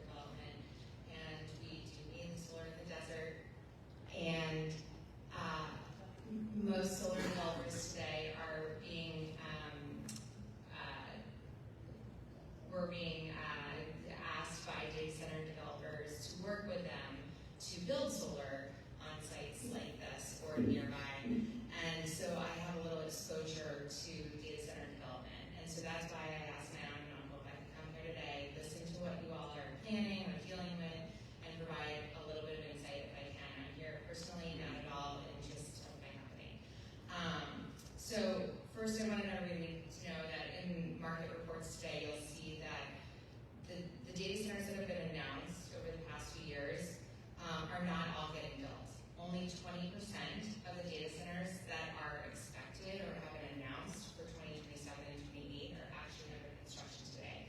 80% are not. They've been delayed or they've been blocked, many times by communities like yours, many times by moratoriums that are longer than 180 days. So I was wondering, my first question, and I have some questions and then some suggestions, but the first question is, how did you arrive at 180 days for the moratorium, and would you be open to maybe extending to 18 months like I've seen most local municipalities come out with lately? The 180 days is statutory, it's set forth in the municipalities planning code, so we can't alter that. Okay. Yep, there's lists online of local municipalities. Obviously, New York State now has a moratorium. 7 municipalities in Maryland, 6 in Ohio. I mean, the list goes on to over 120 local moratoriums that have been passed. So your 180-day moratorium is great because you have this opportunity now to all discuss what you want in the ordinance. But I would say that if there is any way to extend that, it's something that you should look into. Let's jump in real quick. The state legislature is looking at a broader moratorium legislation. If that goes through, that would give us the ability to extend it more in Pennsylvania, but right now 180 is as long as we can go. So it's reaching out to our state legislators and saying, hey, listen, if this is a concern, let's see if they can get that legislation passed through. Okay.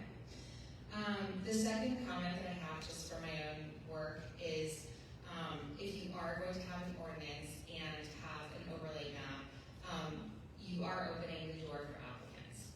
And we should talk about what you want in that ordinance. Sounds like you have a lot of wish list items already, but wish list items that would also bring the right partner for your community. There are different kinds of data centers, and they all have different needs. The data centers that are the hyperscaler data centers, you know, the Googles and the Microsofts and the Amazons and the Metas, they need more than 100 acres. They need more like 300 to 1,000 acres. When you limit your minimum to 100 acres, you're opening the door for those non-hyperscalers to come in. You're opening the door for the co-locators and the enterprise data centers and the Bitcoin data centers. And those are not the data centers that put investment in the community the way that the hyperscalers do. The hyperscalers come in with a lot of money. They want to do right by the community. I know this for a fact. And I would just recommend that in your ordinance, you increase that 100 acres to a minimum of 300 acres. And you have to think about who's going to be long-term in your community. Who is going to be that neighbor data center? Do you want a co-locator where the space is just leased out? You don't even know, you don't see people that work there because there are no people that work there. They're just companies that use the space, and there's no positive benefit to the community. The positive benefit that data centers bring to a community is community investment.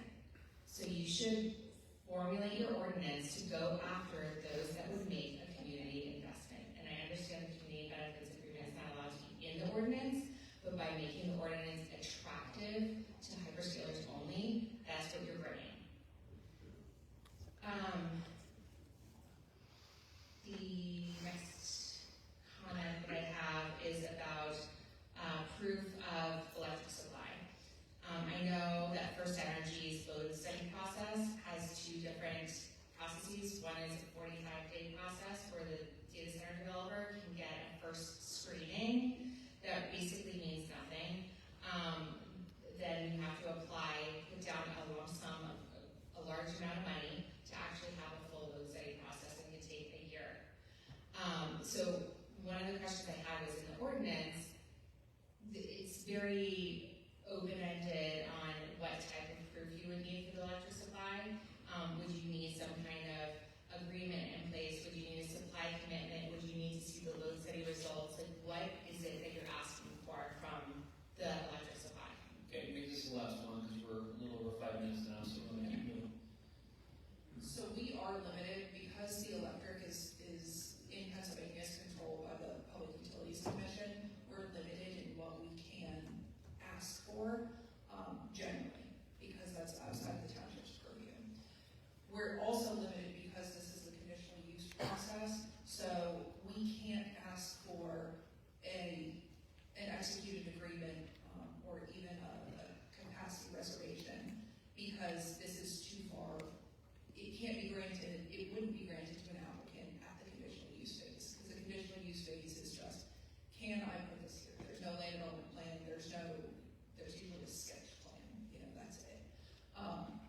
So the ordinance right now just asks for, or just requires a letter that, again, from the utility saying, it's called a low slope flood.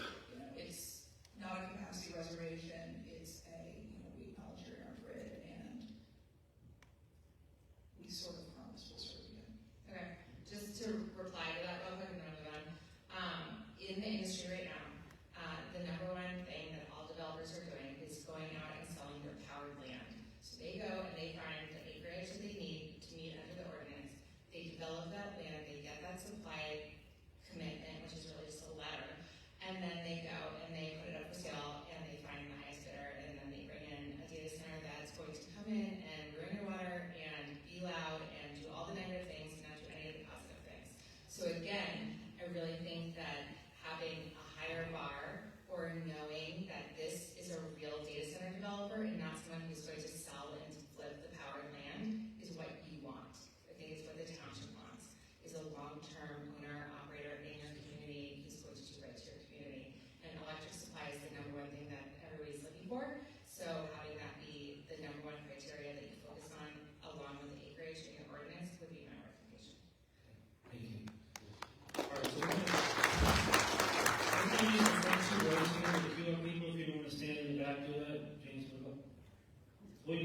we'll finish this. These people in line first. If people want to come out, you want to come sit in the first two rows, we'll get freedom.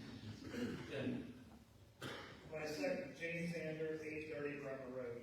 My second topic will be to Attorney Brett Flower. If he'd be willing to start or have the data center proposed ordinance sound area up, I have a question about that. My first topic to the public is real simple. For those who have seen, heard, read anything, you know what they do to the aquifers. They drain them. The ordinance says that they can't build their own well and drain our aquifers, but if they're willing to pay us third party to do it for us, drain away. I am of the opinion it should be required to be a closed loop system, no access whatsoever to our aquifers.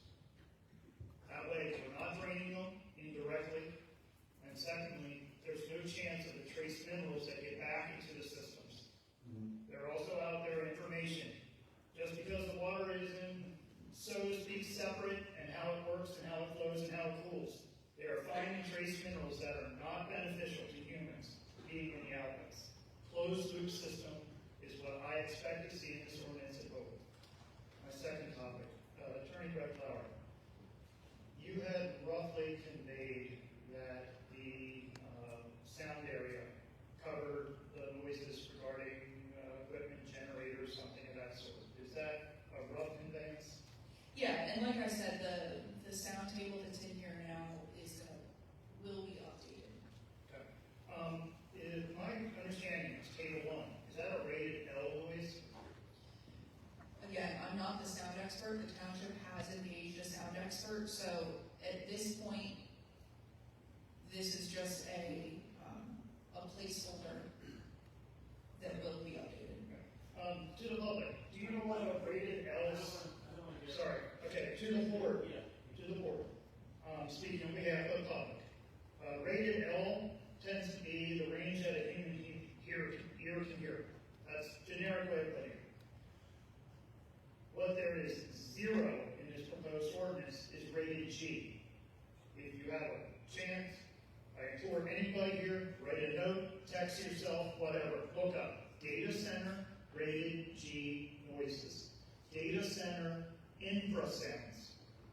Another way of saying it, INFRA sounds. Yes, sir. They are the sub 20 megahertz sounds that the human ear cannot hear.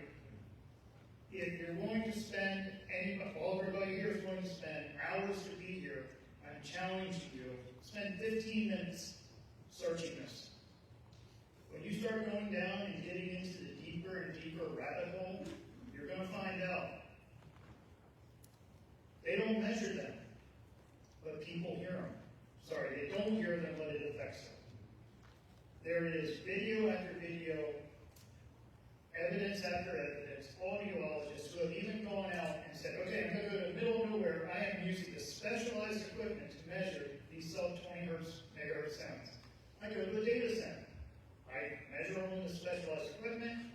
I go around to all the communities and I talk and I hear about all of a sudden they have nausea, sleep problems, balance issues. It's proven if these sounds, these rated G infrasounds, you play them, human ears cannot hear you. I can make your heart work 10% harder while you're sitting there just exposing and you don't even hear it. There are blind studies where they take people in and they secretly go and put these infrasounds. They have no idea they're hearing them and then they just ask them questions.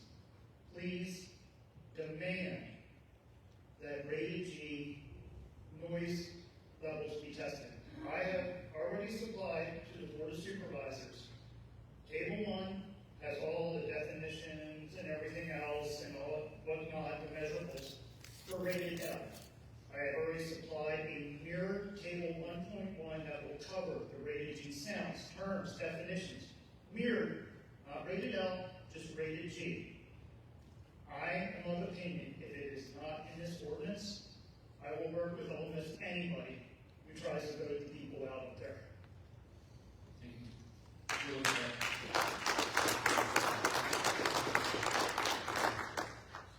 My name is Cassie Pinsack. I live at 526 Atlantic Avenue. I just wanted to piggyback what he said about the noise. I think I would like to ask you to put a deadline in that you're going to provide some real numbers for the public. I want to say I'm very enamored with the work you've done. I've learned a lot tonight, and I'm so proud of the community here. You're doing a great job, and I haven't heard this anywhere from other townships. I do want to say also with piggybacking for the light pollution, I have a lady who lived the block behind me. She put one of those floodlights that's on a timer, and I was not able to sleep. I would toss and turn, and then when her light went off, I could tell my body completely relaxed and I could go to sleep. It got to the point where I was so psychotic, I went and knocked on her door at like 12 at night.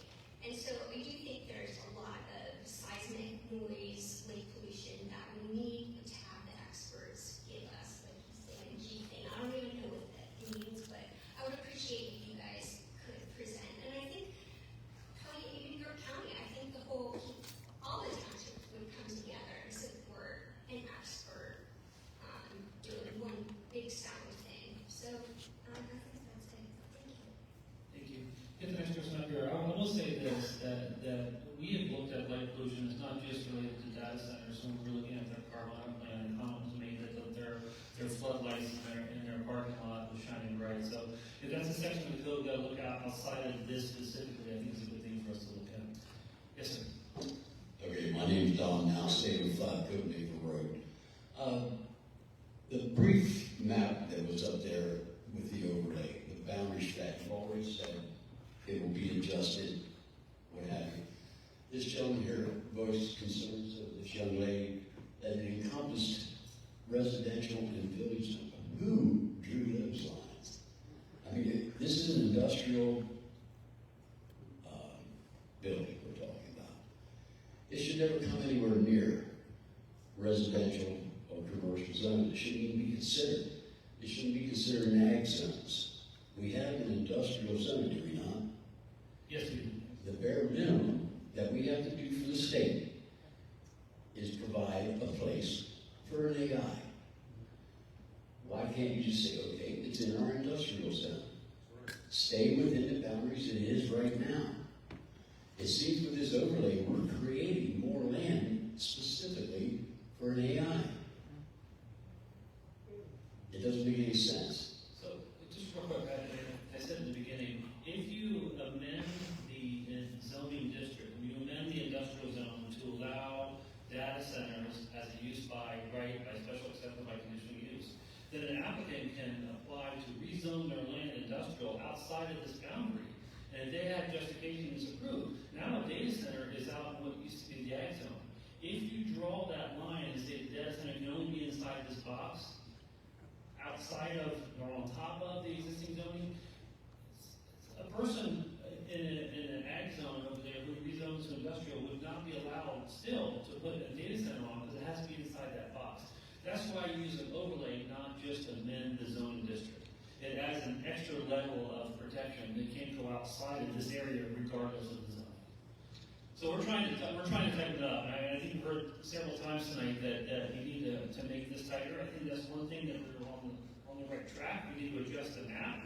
But I think keeping it inside that boundary, people can rezone, if we're request rezoning outside of this, it still will not allow a data center outside of this zone. So if it was restricted just to the industrial zone, Yeah. in order to get it built outside of that, they would have to require or request rezoning. Correct. And that would be up to our board of supervisors Correct. to grant that. Correct. It's quite obvious. It's quite obvious the community would hang when they did that. Yeah. So, Well, don't hang them. I like them. Don't hang them. But I hear you, and that's just one of the philosophical arguments that we look at is which is more restrictive. Putting it in a zoning district and risk that area being rezoned, or putting it in a defined boundary to say that you can't go outside of this no matter what the zoning is.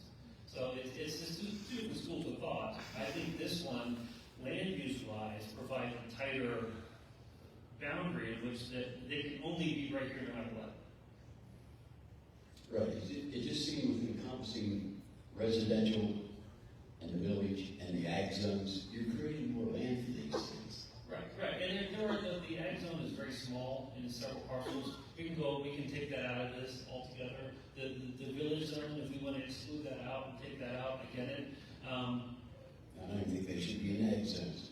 Over on Cloverleaf, Yeah. we've got some beautiful warehouses over there. But again, it's not in the ag zone, it's within this box, it's in the parcels within that box are zone ag. I want to make that distinction clear. Okay, that's how I wanted to bring up, because I do agree with these folks that should not come anywhere near those places. I'd like to see it stay just in the industrial zone, because that's what we have to do to satisfy the state. That's the minimum we have to do to satisfy the state. And as far as I've heard 9 months this has been going on, the community has presented ideas to the planning commission, they've done their due diligence, and then poof, where did it go? We have it. It wasn't in this, but we'll correct that and make sure it gets in the full. Okay, that's it, thank you. Thanks.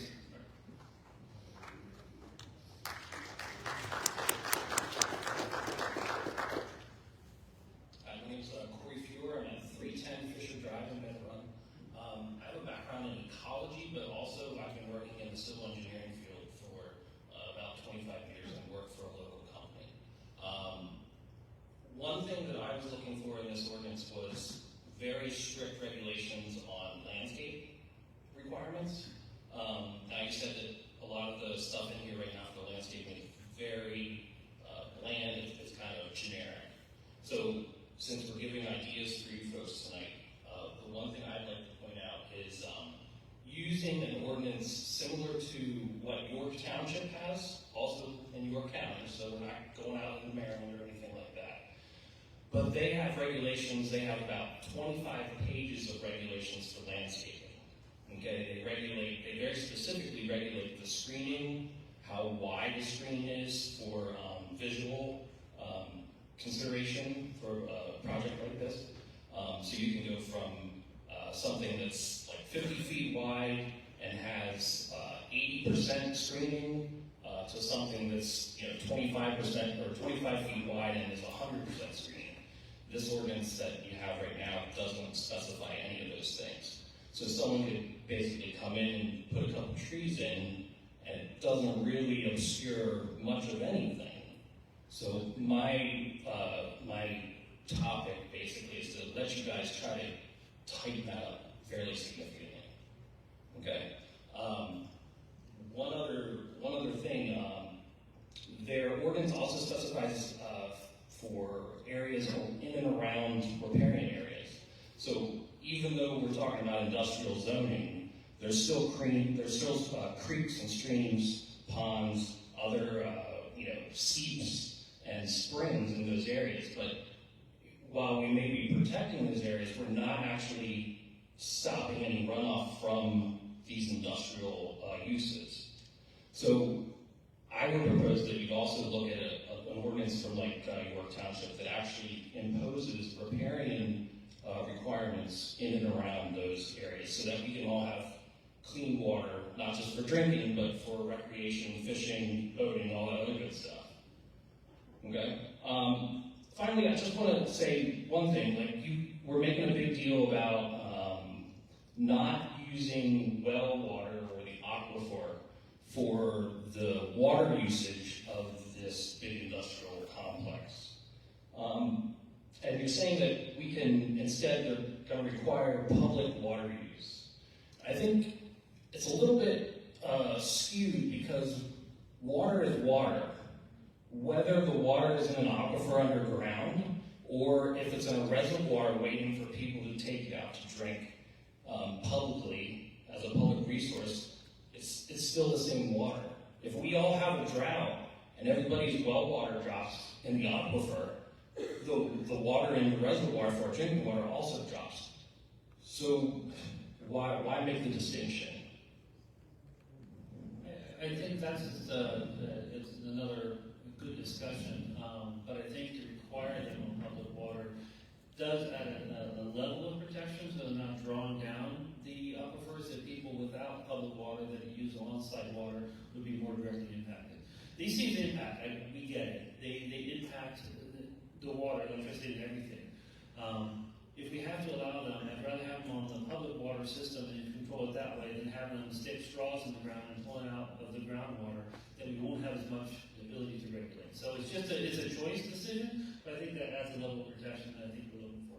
Okay, agreed. But I hear your landscape one, I think that's a good idea. Yeah, and just to say too about the water supplies, is there a way that we could add to this ordinance that would require the builder or the developer to actually pay for any of the public utility improvements that would be required for the water usage, the sewer usage, and so forth? Like, if we don't have public utilities already in those areas, somebody's got to build that stuff, and it doesn't always necessarily go back to the developer to pay for that. So it depends on, maybe I should have given this to you. It depends on what it is. You know, if you're talking about, you guys don't give me water, do you? Who is it? Your water. If it's a water main extension, they would have to pay for it. And again, an example of that is you're seeing that with the Carvana development. They are paying to extend public water to the site to be able to develop that. So with public water, I have full confidence that that would have to be funded by the developer. On the sewer end of things, that comes a little bit more into where the location could potentially be. Is it if it's already in a public sewer area, there may need to be upgrades to pump stations or lines. The sewer authority has to offer public sewer, but they don't necessarily have to offer the capacity that's requested. So if the use is so intensive that it would require a capacity upgrade, that isn't something we would necessarily have to respond to. We can say we have public sewer in this area, we can reasonably serve that parcel with this many equivalent dwelling units, but this is how many gallons per day, and if that isn't sufficient, then that's something where the developer would have to step in. Where we run into a problem is if it's a reasonable use within, if it's a reasonable use within the density of the zoning ordinance, and it's in the public sewer area, then there does have to be some sort of agreement between the public utility and the developer to get that service. That's where the public bears a little bit more burden on this one. So, Okay. Yep. All right. I'll just close by saying I very much appreciate you guys allowing us to be proactive in this and not reactive. A lot of times in our nation's history, we've been very reactive. Things happen and then we try to fix it or regulate it. And I think going in this direction is actually a much better idea. Thank you. Okay, thank you.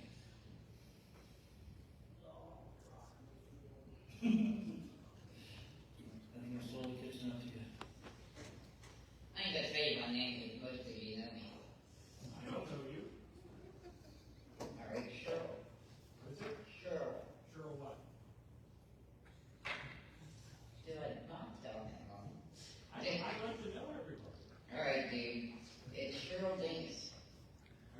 Dingus. Cheryl Dingus. Cheryl Dingus, okay. That's Dinges. Got it? Yeah. Okay. This reminds, I'm not in in politics, and this reminds me of voting for the president. You got this many people saying no. Do you have many people saying yes? That they want this where we live? You did. So, yeah, one answer your question directly, yes. A few people I think are in favor of it. Again, we're not here to say yes or no to a data center. We're here to put an ordinance in place to protect the township should an applicant who wants a data center apply. There's a major difference between that. We have to have something in place to protect us should an applicant come forward with an application for a data center. Well, I've lived here over 30 years and never had any problem. Neighbors, nothing, right? Never. And all of a sudden now we got trucks going through our neighborhood. Now you're bringing in this data center. Is it gonna hurt our animals? Can you answer that? Yeah, let me be clear again. We are not bringing in a data center. We are not attracting a data center. We are putting an ordinance in place so that we can protect should a data center applicant apply. Major difference. We're not after a data center. We want to make sure that if one has to be here, it's going to be the way we say it has to be. Well, I want to know if it's going to hurt the animals. We all own animals. There's farmers in here. They have cows. People have horses. I got dogs. Is that sound going to hurt the animals? Is the water going to hurt the animals? I think those are great questions that we're going to dig into, and when we get the sound engineer here, and we're learning some more about. Oh, please don't tell me you're going to look into it. Please don't. Well, I'm going to tell you because I don't want to think we are ignoring your comment. We're taking all the comments in today, and we're going to come out with a new ordinance, and we're going to show the changes from this one to hearing you guys and what we're doing. So yes, we are hearing you, and I appreciate everyone's comments tonight, so we can make these changes to the ordinance. All right. Well, I didn't hear you guys say anything, so except you. So I'm good. I just don't want to hurt my animals. But then you're gonna have to fight. I might be fighting about myself, but you know I was there. I think there's some people behind you that be fighting with you. Thanks, bro. Especially now. All right. I know she's gonna rock your world. Y'all have a good night. Thank you.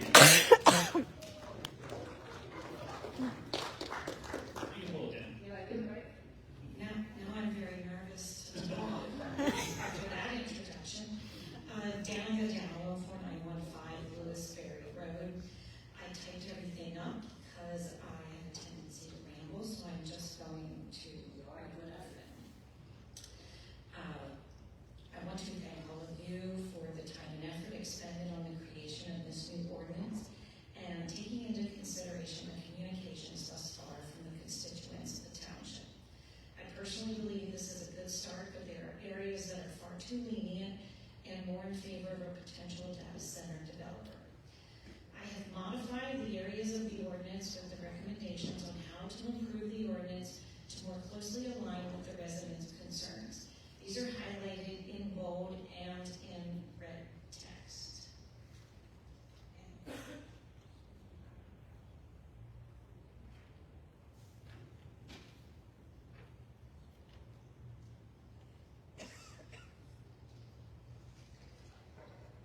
My biggest concerns that are not more stringently addressed are mostly related to sound buffers and their design, screening requirements, permitted overall height, impervious lot coverage, electric and water and negative impacts, and most especially sound levels and its effects on residents and wildlife.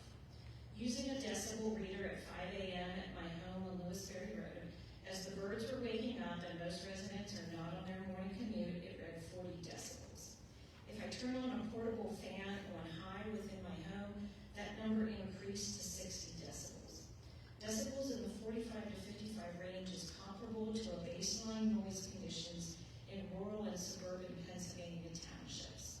Ironically, studies have shown that physiological stress and behavioral changes such as foraging and communications of wildlife often begin at 40 decibels. At a level of 55 decibels, breeding and habitat abandonment commonly occur with livestock and wildlife. To analyze further, studies indicate that a person exposed to constant 60 decibel noise 24/7, 365 causes chronic stress, severe sleep disruption, and cognitive fatigue. I think we've heard some of that already.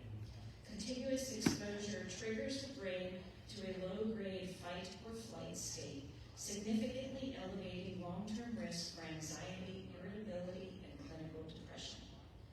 The sound pressure level equivalent, which I understand you're looking to alter that, in Table 1 indicated for agricultural and residential zones are far too high for the quality of life that Conewago Township residents, farm livestock, and wildlife are accustomed to experiencing on a daily basis. When considering decibels overall, none of us experience 24/7, 365 constant values that a data center would create. It is this reason that requires sound barriers, buffers, and decibel analysis needs to be more stringently addressed in this document. Data center designs, on average, are 40 to 60 feet high. Anything beyond that height is considered high-rise, hyperscale facilities that are more in line with urban development. The proposed 90-foot maximum height is extremely excessive for this municipality.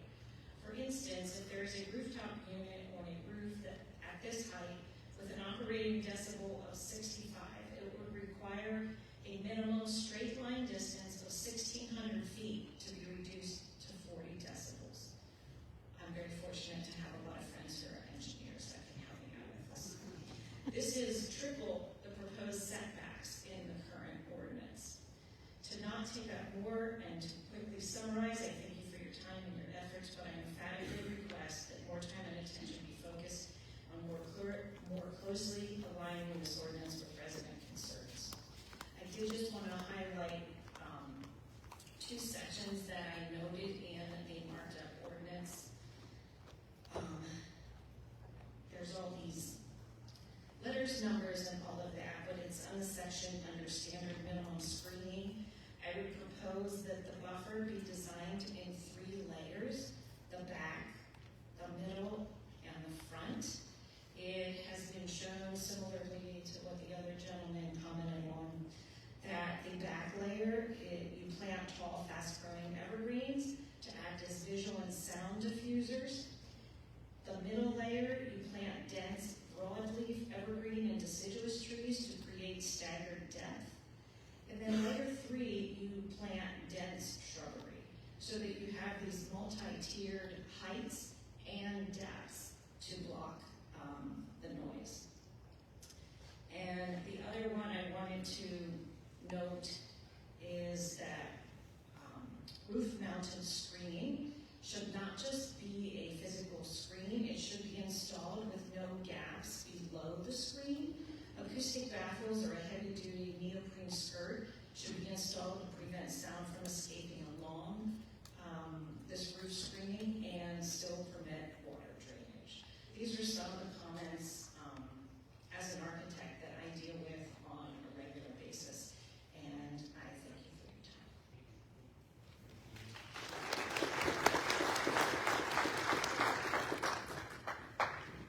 Okay, I'm going to try to behave my health self this time. Okay? But I can't promise you. Okay. For one, this ordinance so far that you have in compliance is piss poor. Completely. Just all the way around. Maybe if you actually kind of confer with East Manchester's townships, their ordinance, maybe you might get a better insight, because I live on both townships, okay? And their ordinance is 110% more than what you even have anything wrote down or let alone set in your head. It's very strong to bring up the part of for the generators and the fuel. If there's any leakage, them generators in that ordinance has to be inside of the building. When they're in a building, a concrete building, there's no way for the fueling to seep into the ground. They have the socks that you lay on the ground, they have them that line inside that building. There's no way for fuel to go out. I think that has to be put in the ordinance to at least protect that part, so that way it's not getting in, because anything that seeps into the ground is going to go into the waterways. The more that goes into the waterways, then it goes into the wells, goes into everything else, you're contaminated. Point blank. I don't know if you've ever seen what diesel fuel does to water. It just becomes gummy and liquidy and everything else. You don't want to screw with it. For another thing, on the sound,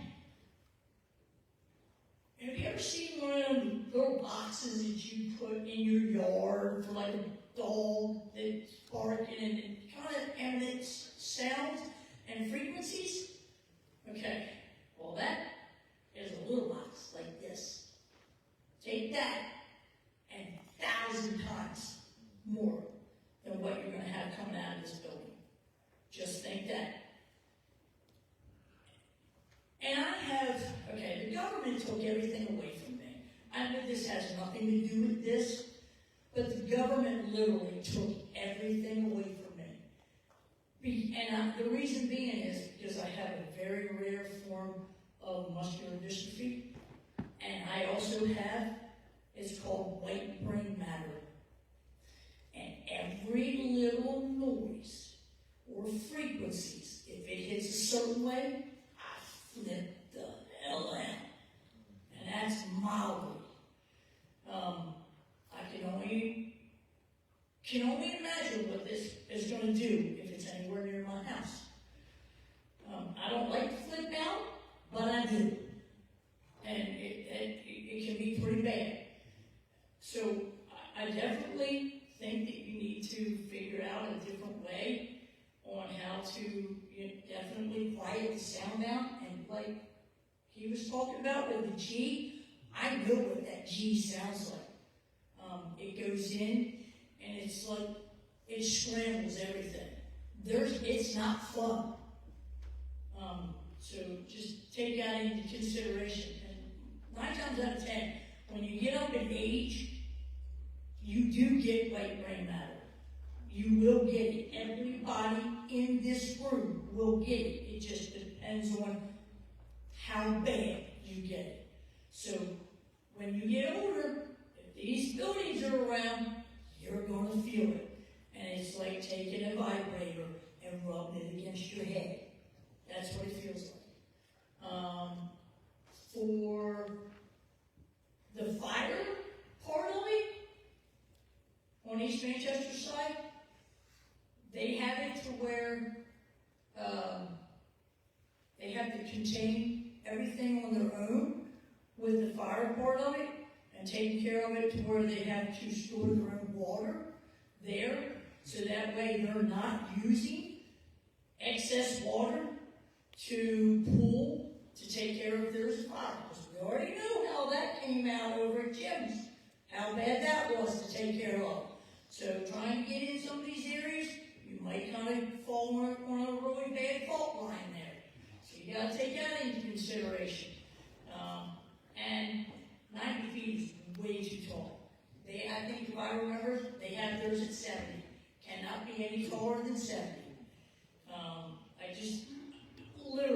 I think that you guys, every one of us, need to sit back, go back to school, and do your homework, and take into consideration that whatever each and every one of us in this room tells you, because obviously we've been fighting this for 9 months, and everything that has been said and brought up to you has kind of been swiped under the rug.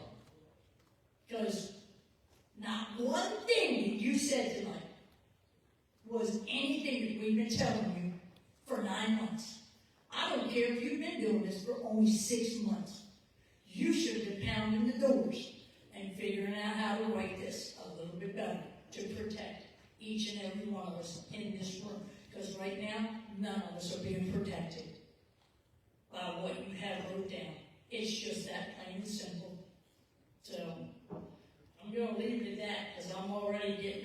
flustered, and I don't wanna be starting the F word and everything else in here again, because we'll have a whole lot of other things on our hands.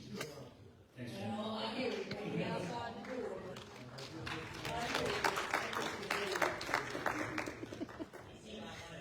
Yes. I look like a nice person now. I do just have a couple of questions. I have a lot of stuff down, but Your name? oh, sorry, Melissa Meter. What is your plan for continued community involvement? I've heard you say that a couple of times. So, do we have meetings on the books? Do you have a plan in place? Because we have 180 days in this table. So we scheduled this first meeting to get this in, get all these comments in. We will get a new draft ordinance together, and we will have another meeting. I know the supervisors have made it very clear to me that they want to make this as public of a process as possible. So we don't have any scheduled yet, but we will get them scheduled. We will announce them. I'll use my social media network here to get it out there once we all know that it's coming, but we will have more. You're not on, Jim. It's on. It'll come on. All right. It is John. Thank you. Yeah, sorry.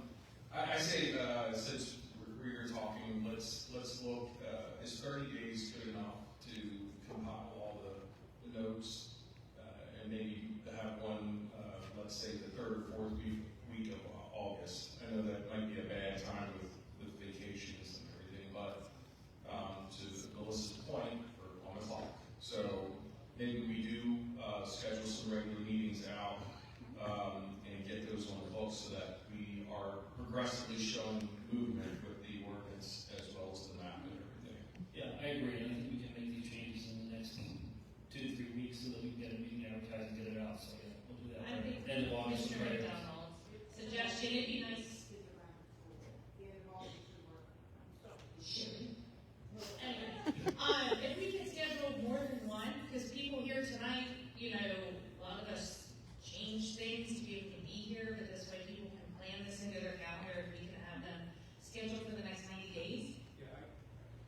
I think that our plan is to have multiple meetings until we get to a point where, in general, where the meeting mood changes where we're behind this, we're feeling better about this. Again, this was just a starting point for us to start talking, and it's good. We've had a very constructive conversation so far tonight.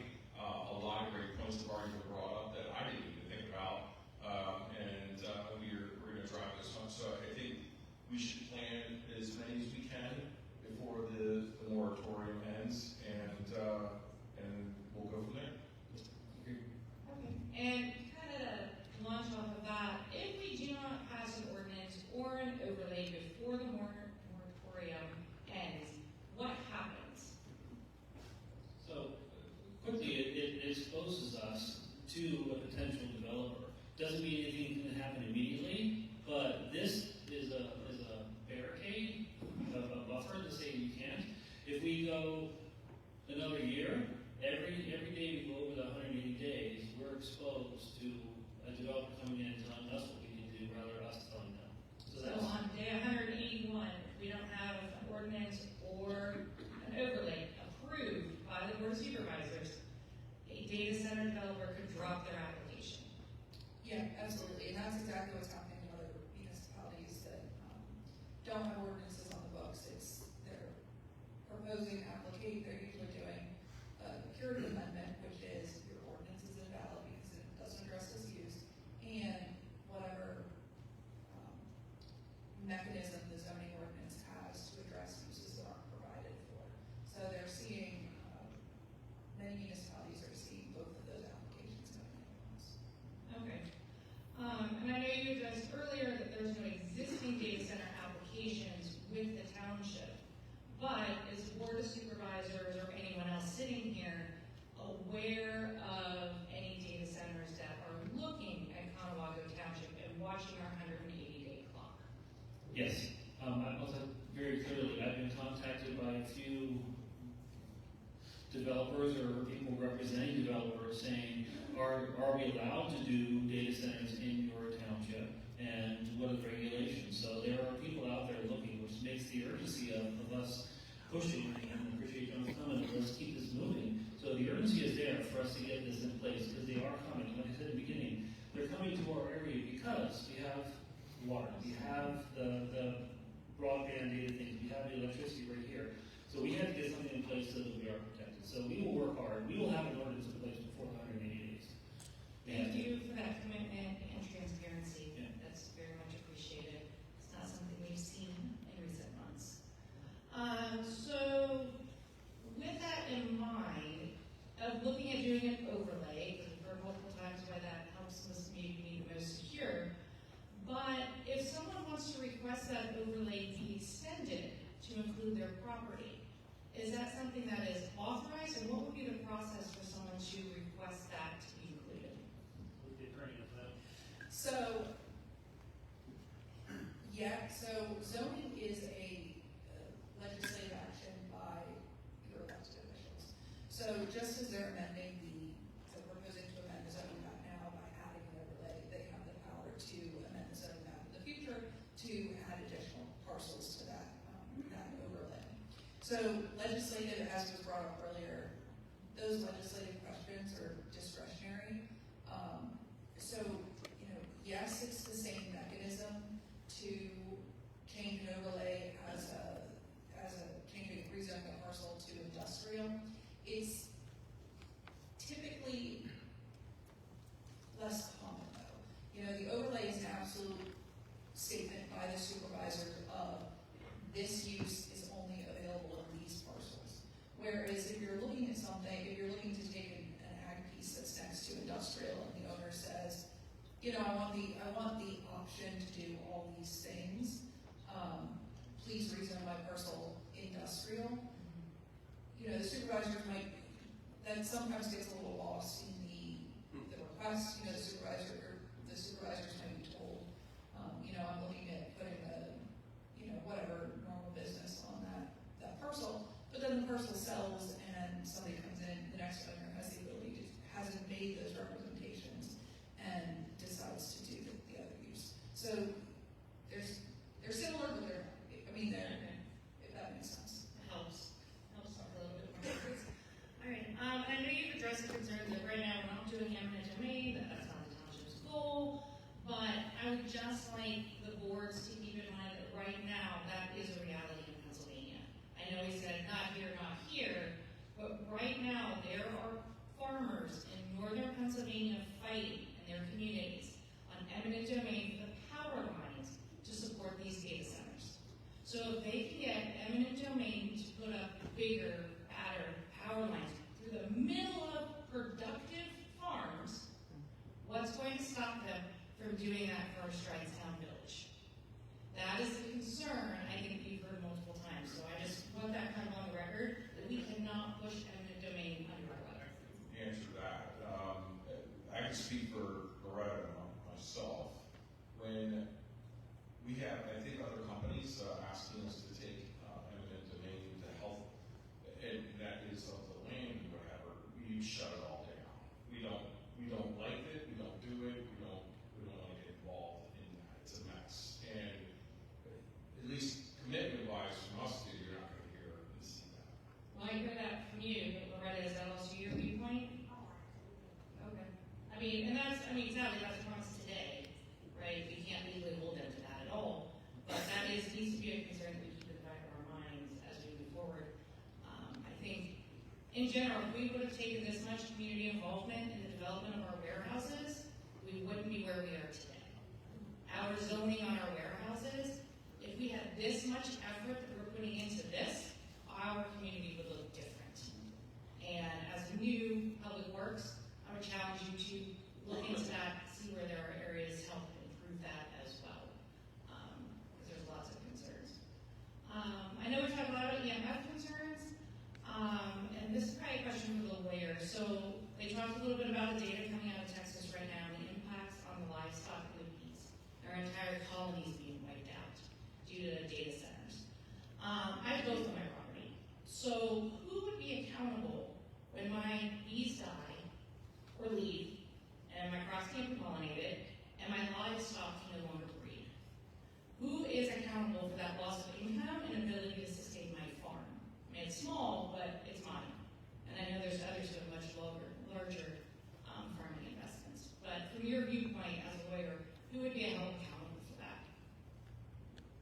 So the impacts from other private parcels are typically between the neighbors. So, you know, if you think about scaling it down a little bit, and you've got a neighbor that is affecting your parcel, it's typically a civil issue between those two private parties.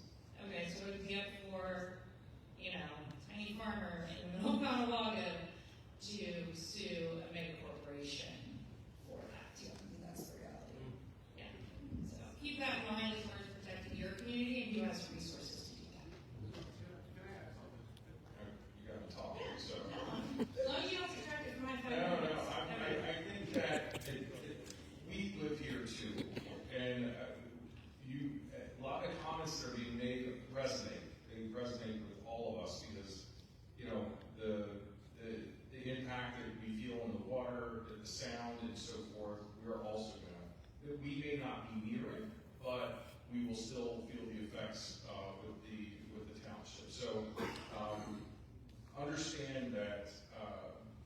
My hope is that won't affect you in that sense of your bees or your animals or whatever, because our ordinance that we're going to create will protect the township. Okay? I hope so. And one more question on the CBAs. You said that we can't require it in the ordinance. Can we require that a CBA be part of the application? The CBA can say that it's none, but can you require that a CBA be submitted? So the CBA isn't typically, you know, here's my application, here's my proposed CBA. Because the whole purpose of putting the application before the supervisors and having it go through that hearing process is for the applicant to identify, or the application to identify the things unique to that parcel that require additional conditions, but also that conversation about, you know, our fire trucks can't serve this development. So it doesn't do you any good to say you need to give us a CBA before the supervisors even have a conversation or understanding about what's in the application and what would be addressed through the CBA. Okay, but there's other things that we do require in the application, like the stormwater management plan and just other specific things to the parcel. Is that correct? Yeah, because those don't change based on the fundamental peak design of the stormwater plan isn't going to change based on that application. Okay.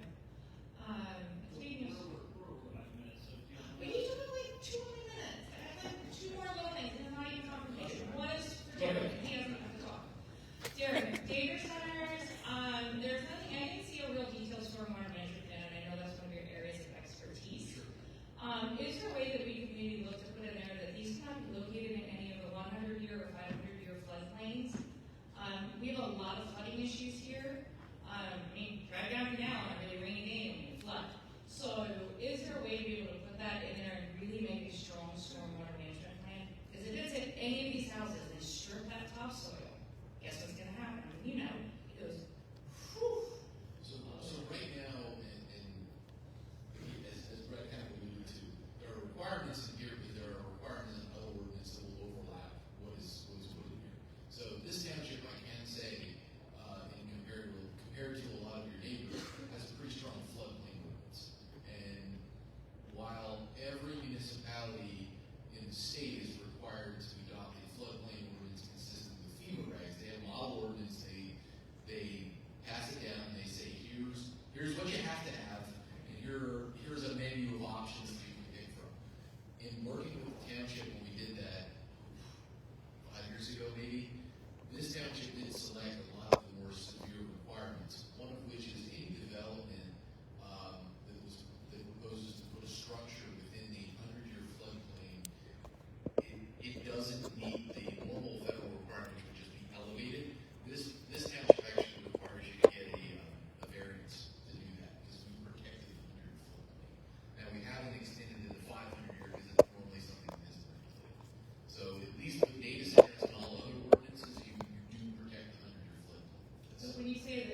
that is a fair question, and those of you who've done a lot of research have been able to see that there is financial benefits. There's the property values go up, the taxes and everything. So, is there a benefit financially? Yes, but does that benefit equal or exceed? That's what we have to look at.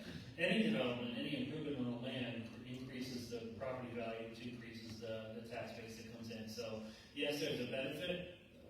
We'll see. I hear you. All right. Did you have a question? All right. We're not at a bar, so I'm going to say last call. I don't want to rush up here to the table. Okay.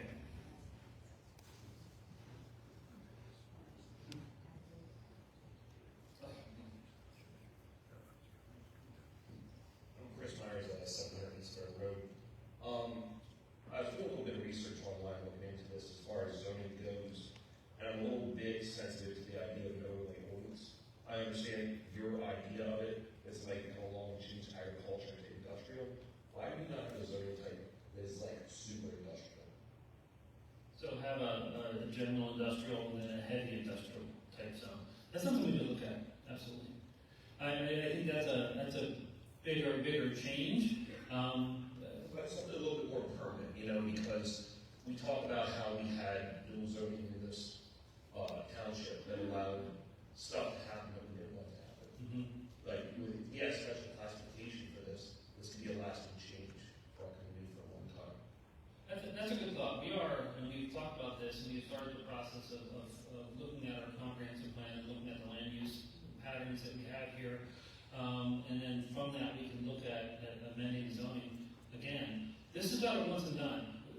Let's say that we march this forward, we're all reasonably content that we develop a reasonable ordinance and we adopt it before the 180-day clock. Then we start looking at it and say, you know what? New technologies come out, new ideas, new things.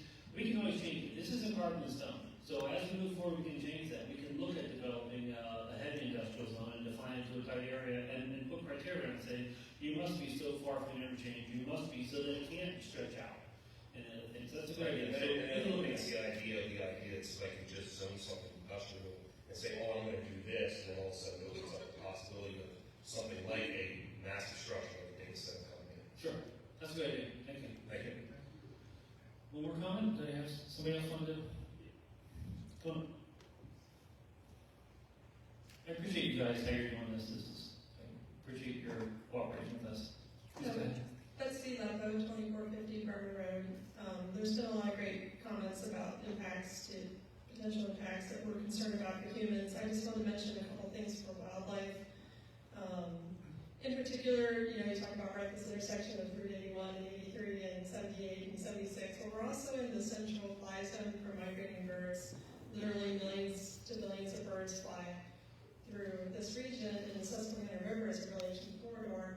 So, this applies again, like the comment about, I wish we would have done this stuff for warehouses and for a lot of other developments, and something to think about for other, changes that we really should consider. But if we can incorporate things in this development use that looks at, like for the lighting, there's some good things in here, but reducing that Kelvin rating from 3,000 to like 2,700 would be beneficial. Also, reconsidering the facade of the building.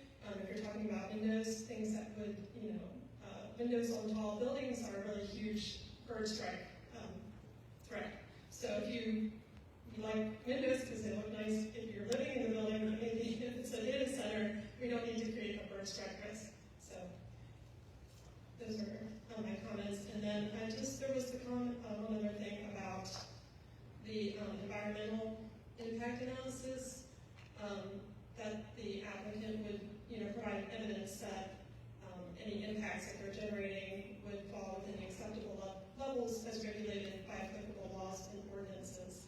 And I'm just curious if there is a resource or a guide to what those laws and ordinances are that they would be held to. It would be informative to know, what is acceptable, what kinds of things are being looked at. I guess that's probably a lot of DEP stuff. It is, and I think that this is really a two-pronged approach. Is as the technology and maybe what a data center is today might not be what a data center is 5 years ago or 5 years from now.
spacing, you can give a standard, we want it to, look like this with small flowers here and bushes here and trees that cover like that. You can go to that level. There needs to be a little bit of flexibility usually so that it's not very, very rigid, but Yeah, even just requiring native species of whatever requirement for height and type would be a huge, I think huge that benefit. it's great that you made these comments. Those are the things that we really were looking for tonight is, hey, there's a concern that we really think you should take this paragraph and, I'll say what the gentleman said, we want this paragraph to go from paragraph to 25 pages. Okay, we'll put some effort into that and make sure we expand that section. That's really what we're looking for. Thank you. All right, last comments, questions? Planning Commission, thoughts? So for us, 30 days from now, we will come back. We will set another public meeting, have another round of the map and a version of the map and of another, we'll call it a second draft of the ordinance, and we will publish it a similar way that we did this time. That way everybody has time to review it, look at it, and then come to the meeting. We had a productive meeting today. I think we really had a lot of good, great comments, a lot of good input, and that's exactly what we were looking for today. Okay, I want to, I'm very proud. Everybody got up to make their point. We did a lot of research. yeah. I would hope that, and there's a lot of different areas, and perhaps we could pull some of our members from the committee at large, help with some of those areas. We heard about wildlife, we heard about the water, we heard about the gas, all those different issues, the electricity. I hope that you will allow our members at large to be part of that shaping of what happens next. And, we started with real basics. Now, let's go with the toughest thing you can possibly find and chip away from that. And it can be done. And I'm very proud of everybody here that made their statements tonight. And well, for our supervisors for listening. I understand why Brian's not here. I have some thoughts about that, but I'll share them next meeting. Okay, thank you. Any other last comments? I heard you guys say urgent a lot, like we only have 180 days. I heard the word urgent. Then why do you guys come to us with such a loose ordinance? Because I'm just only asking because you keep saying we don't have much time, right? Where you come in, you drop an application, and that's So, thank you. We have time. I'm saying there's an urgency to get it done, but we'll take the time to do it right, and we'll get it done before 180 days. I think we've taken a lot of good notes today. We've heard a lot of good comments. I know the Planning Commission had gone through and looked at this earlier. We're going to get all those comments folded into the next round. We'll get it out as efficiently as possible, so that we can get this tightened up better. So I appreciate your comment.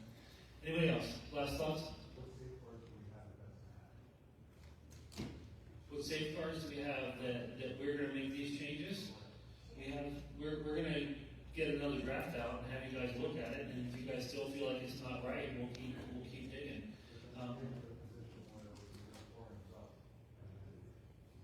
Sure, and that's a possibility, but I can tell you that I will personally make sure that we move this forward, and I think we have two supervisors that are committed to getting this done. Yeah, we'll have it done. I'm not, 180 days, I think, right?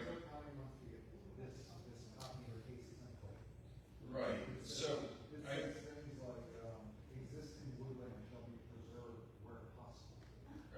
so, to answer that question, we went in public input. We got ourselves into a situation where now, we put the moratorium in place in the July meeting, correct? So we gave ourselves 6 months. We have a public meeting within the 30 days of putting the moratorium in place. So we have 6 months to get it completed. You have my commitment, you have the township manager's commitment, and you have another supervisor's commitment. And we will work together to get it done. Okay? My biggest concern is that this is a red herring, and the commitment's not really there. But the proof will be in the pudding. Yeah. You gotta buckle down. district and strong opinions on this, and it goes to them as well. So we will keep this moving, okay? Yes? Can you, I'm so sorry, yeah, we can say one in here. Just one more question about the overlay, because it's a little confusing when other people ask questions. So you made it seem like it can be changed, but then why are we agreeing on an overlay today?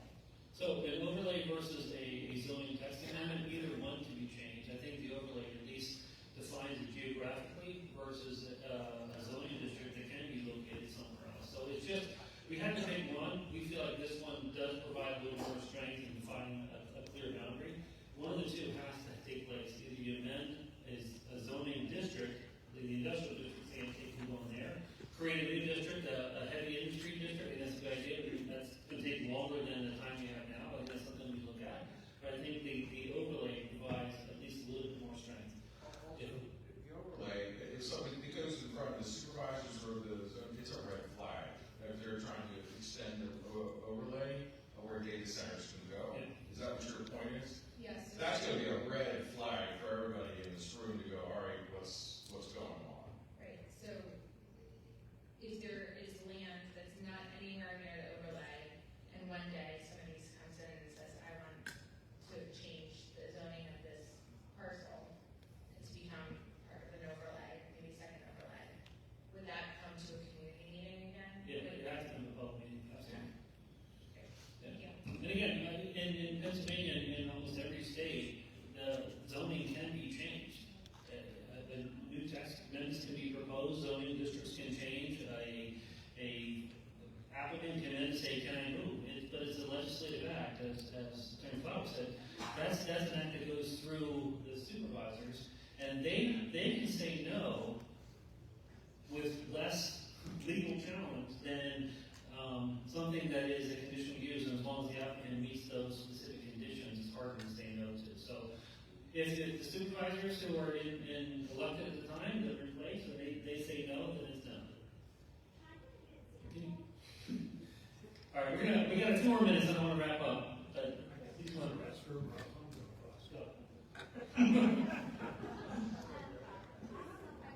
Explain this clearly, but as an example, in West Manchester, somebody proposed to take a bunch of houses that were recently turned into commercial, like single-family houses, and somebody bought these houses, and then they were able to buy the next house, and they had an impossible agreement to buy the next house, and somebody came to the meeting and asked to zone those industrial. So it was very easy for the staff to say, yeah, that's fine. And I personally asked, what now is this industrial going to be used for? And I was told that, So I think what I'm gathering is this overlay is actually an extra barrier so that what I just explained can't happen again. Because it was very sad to hear these nice houses on this road now are going to be demolished because somebody had enough money to buy one after the other, after the other, after the other. Is that my practice? Yes, that's correct. Okay, I want to wrap up here. Again, I thank you guys for the way that you approach this meeting. I think it's been very productive. You're absolutely right that this is going to take action on our side, and we're going to keep pushing, moving this forward. I want to just give a quick shout out to the church. Thank you for allowing us to meet here tonight. I appreciate you letting us use this venue. It's fantastic.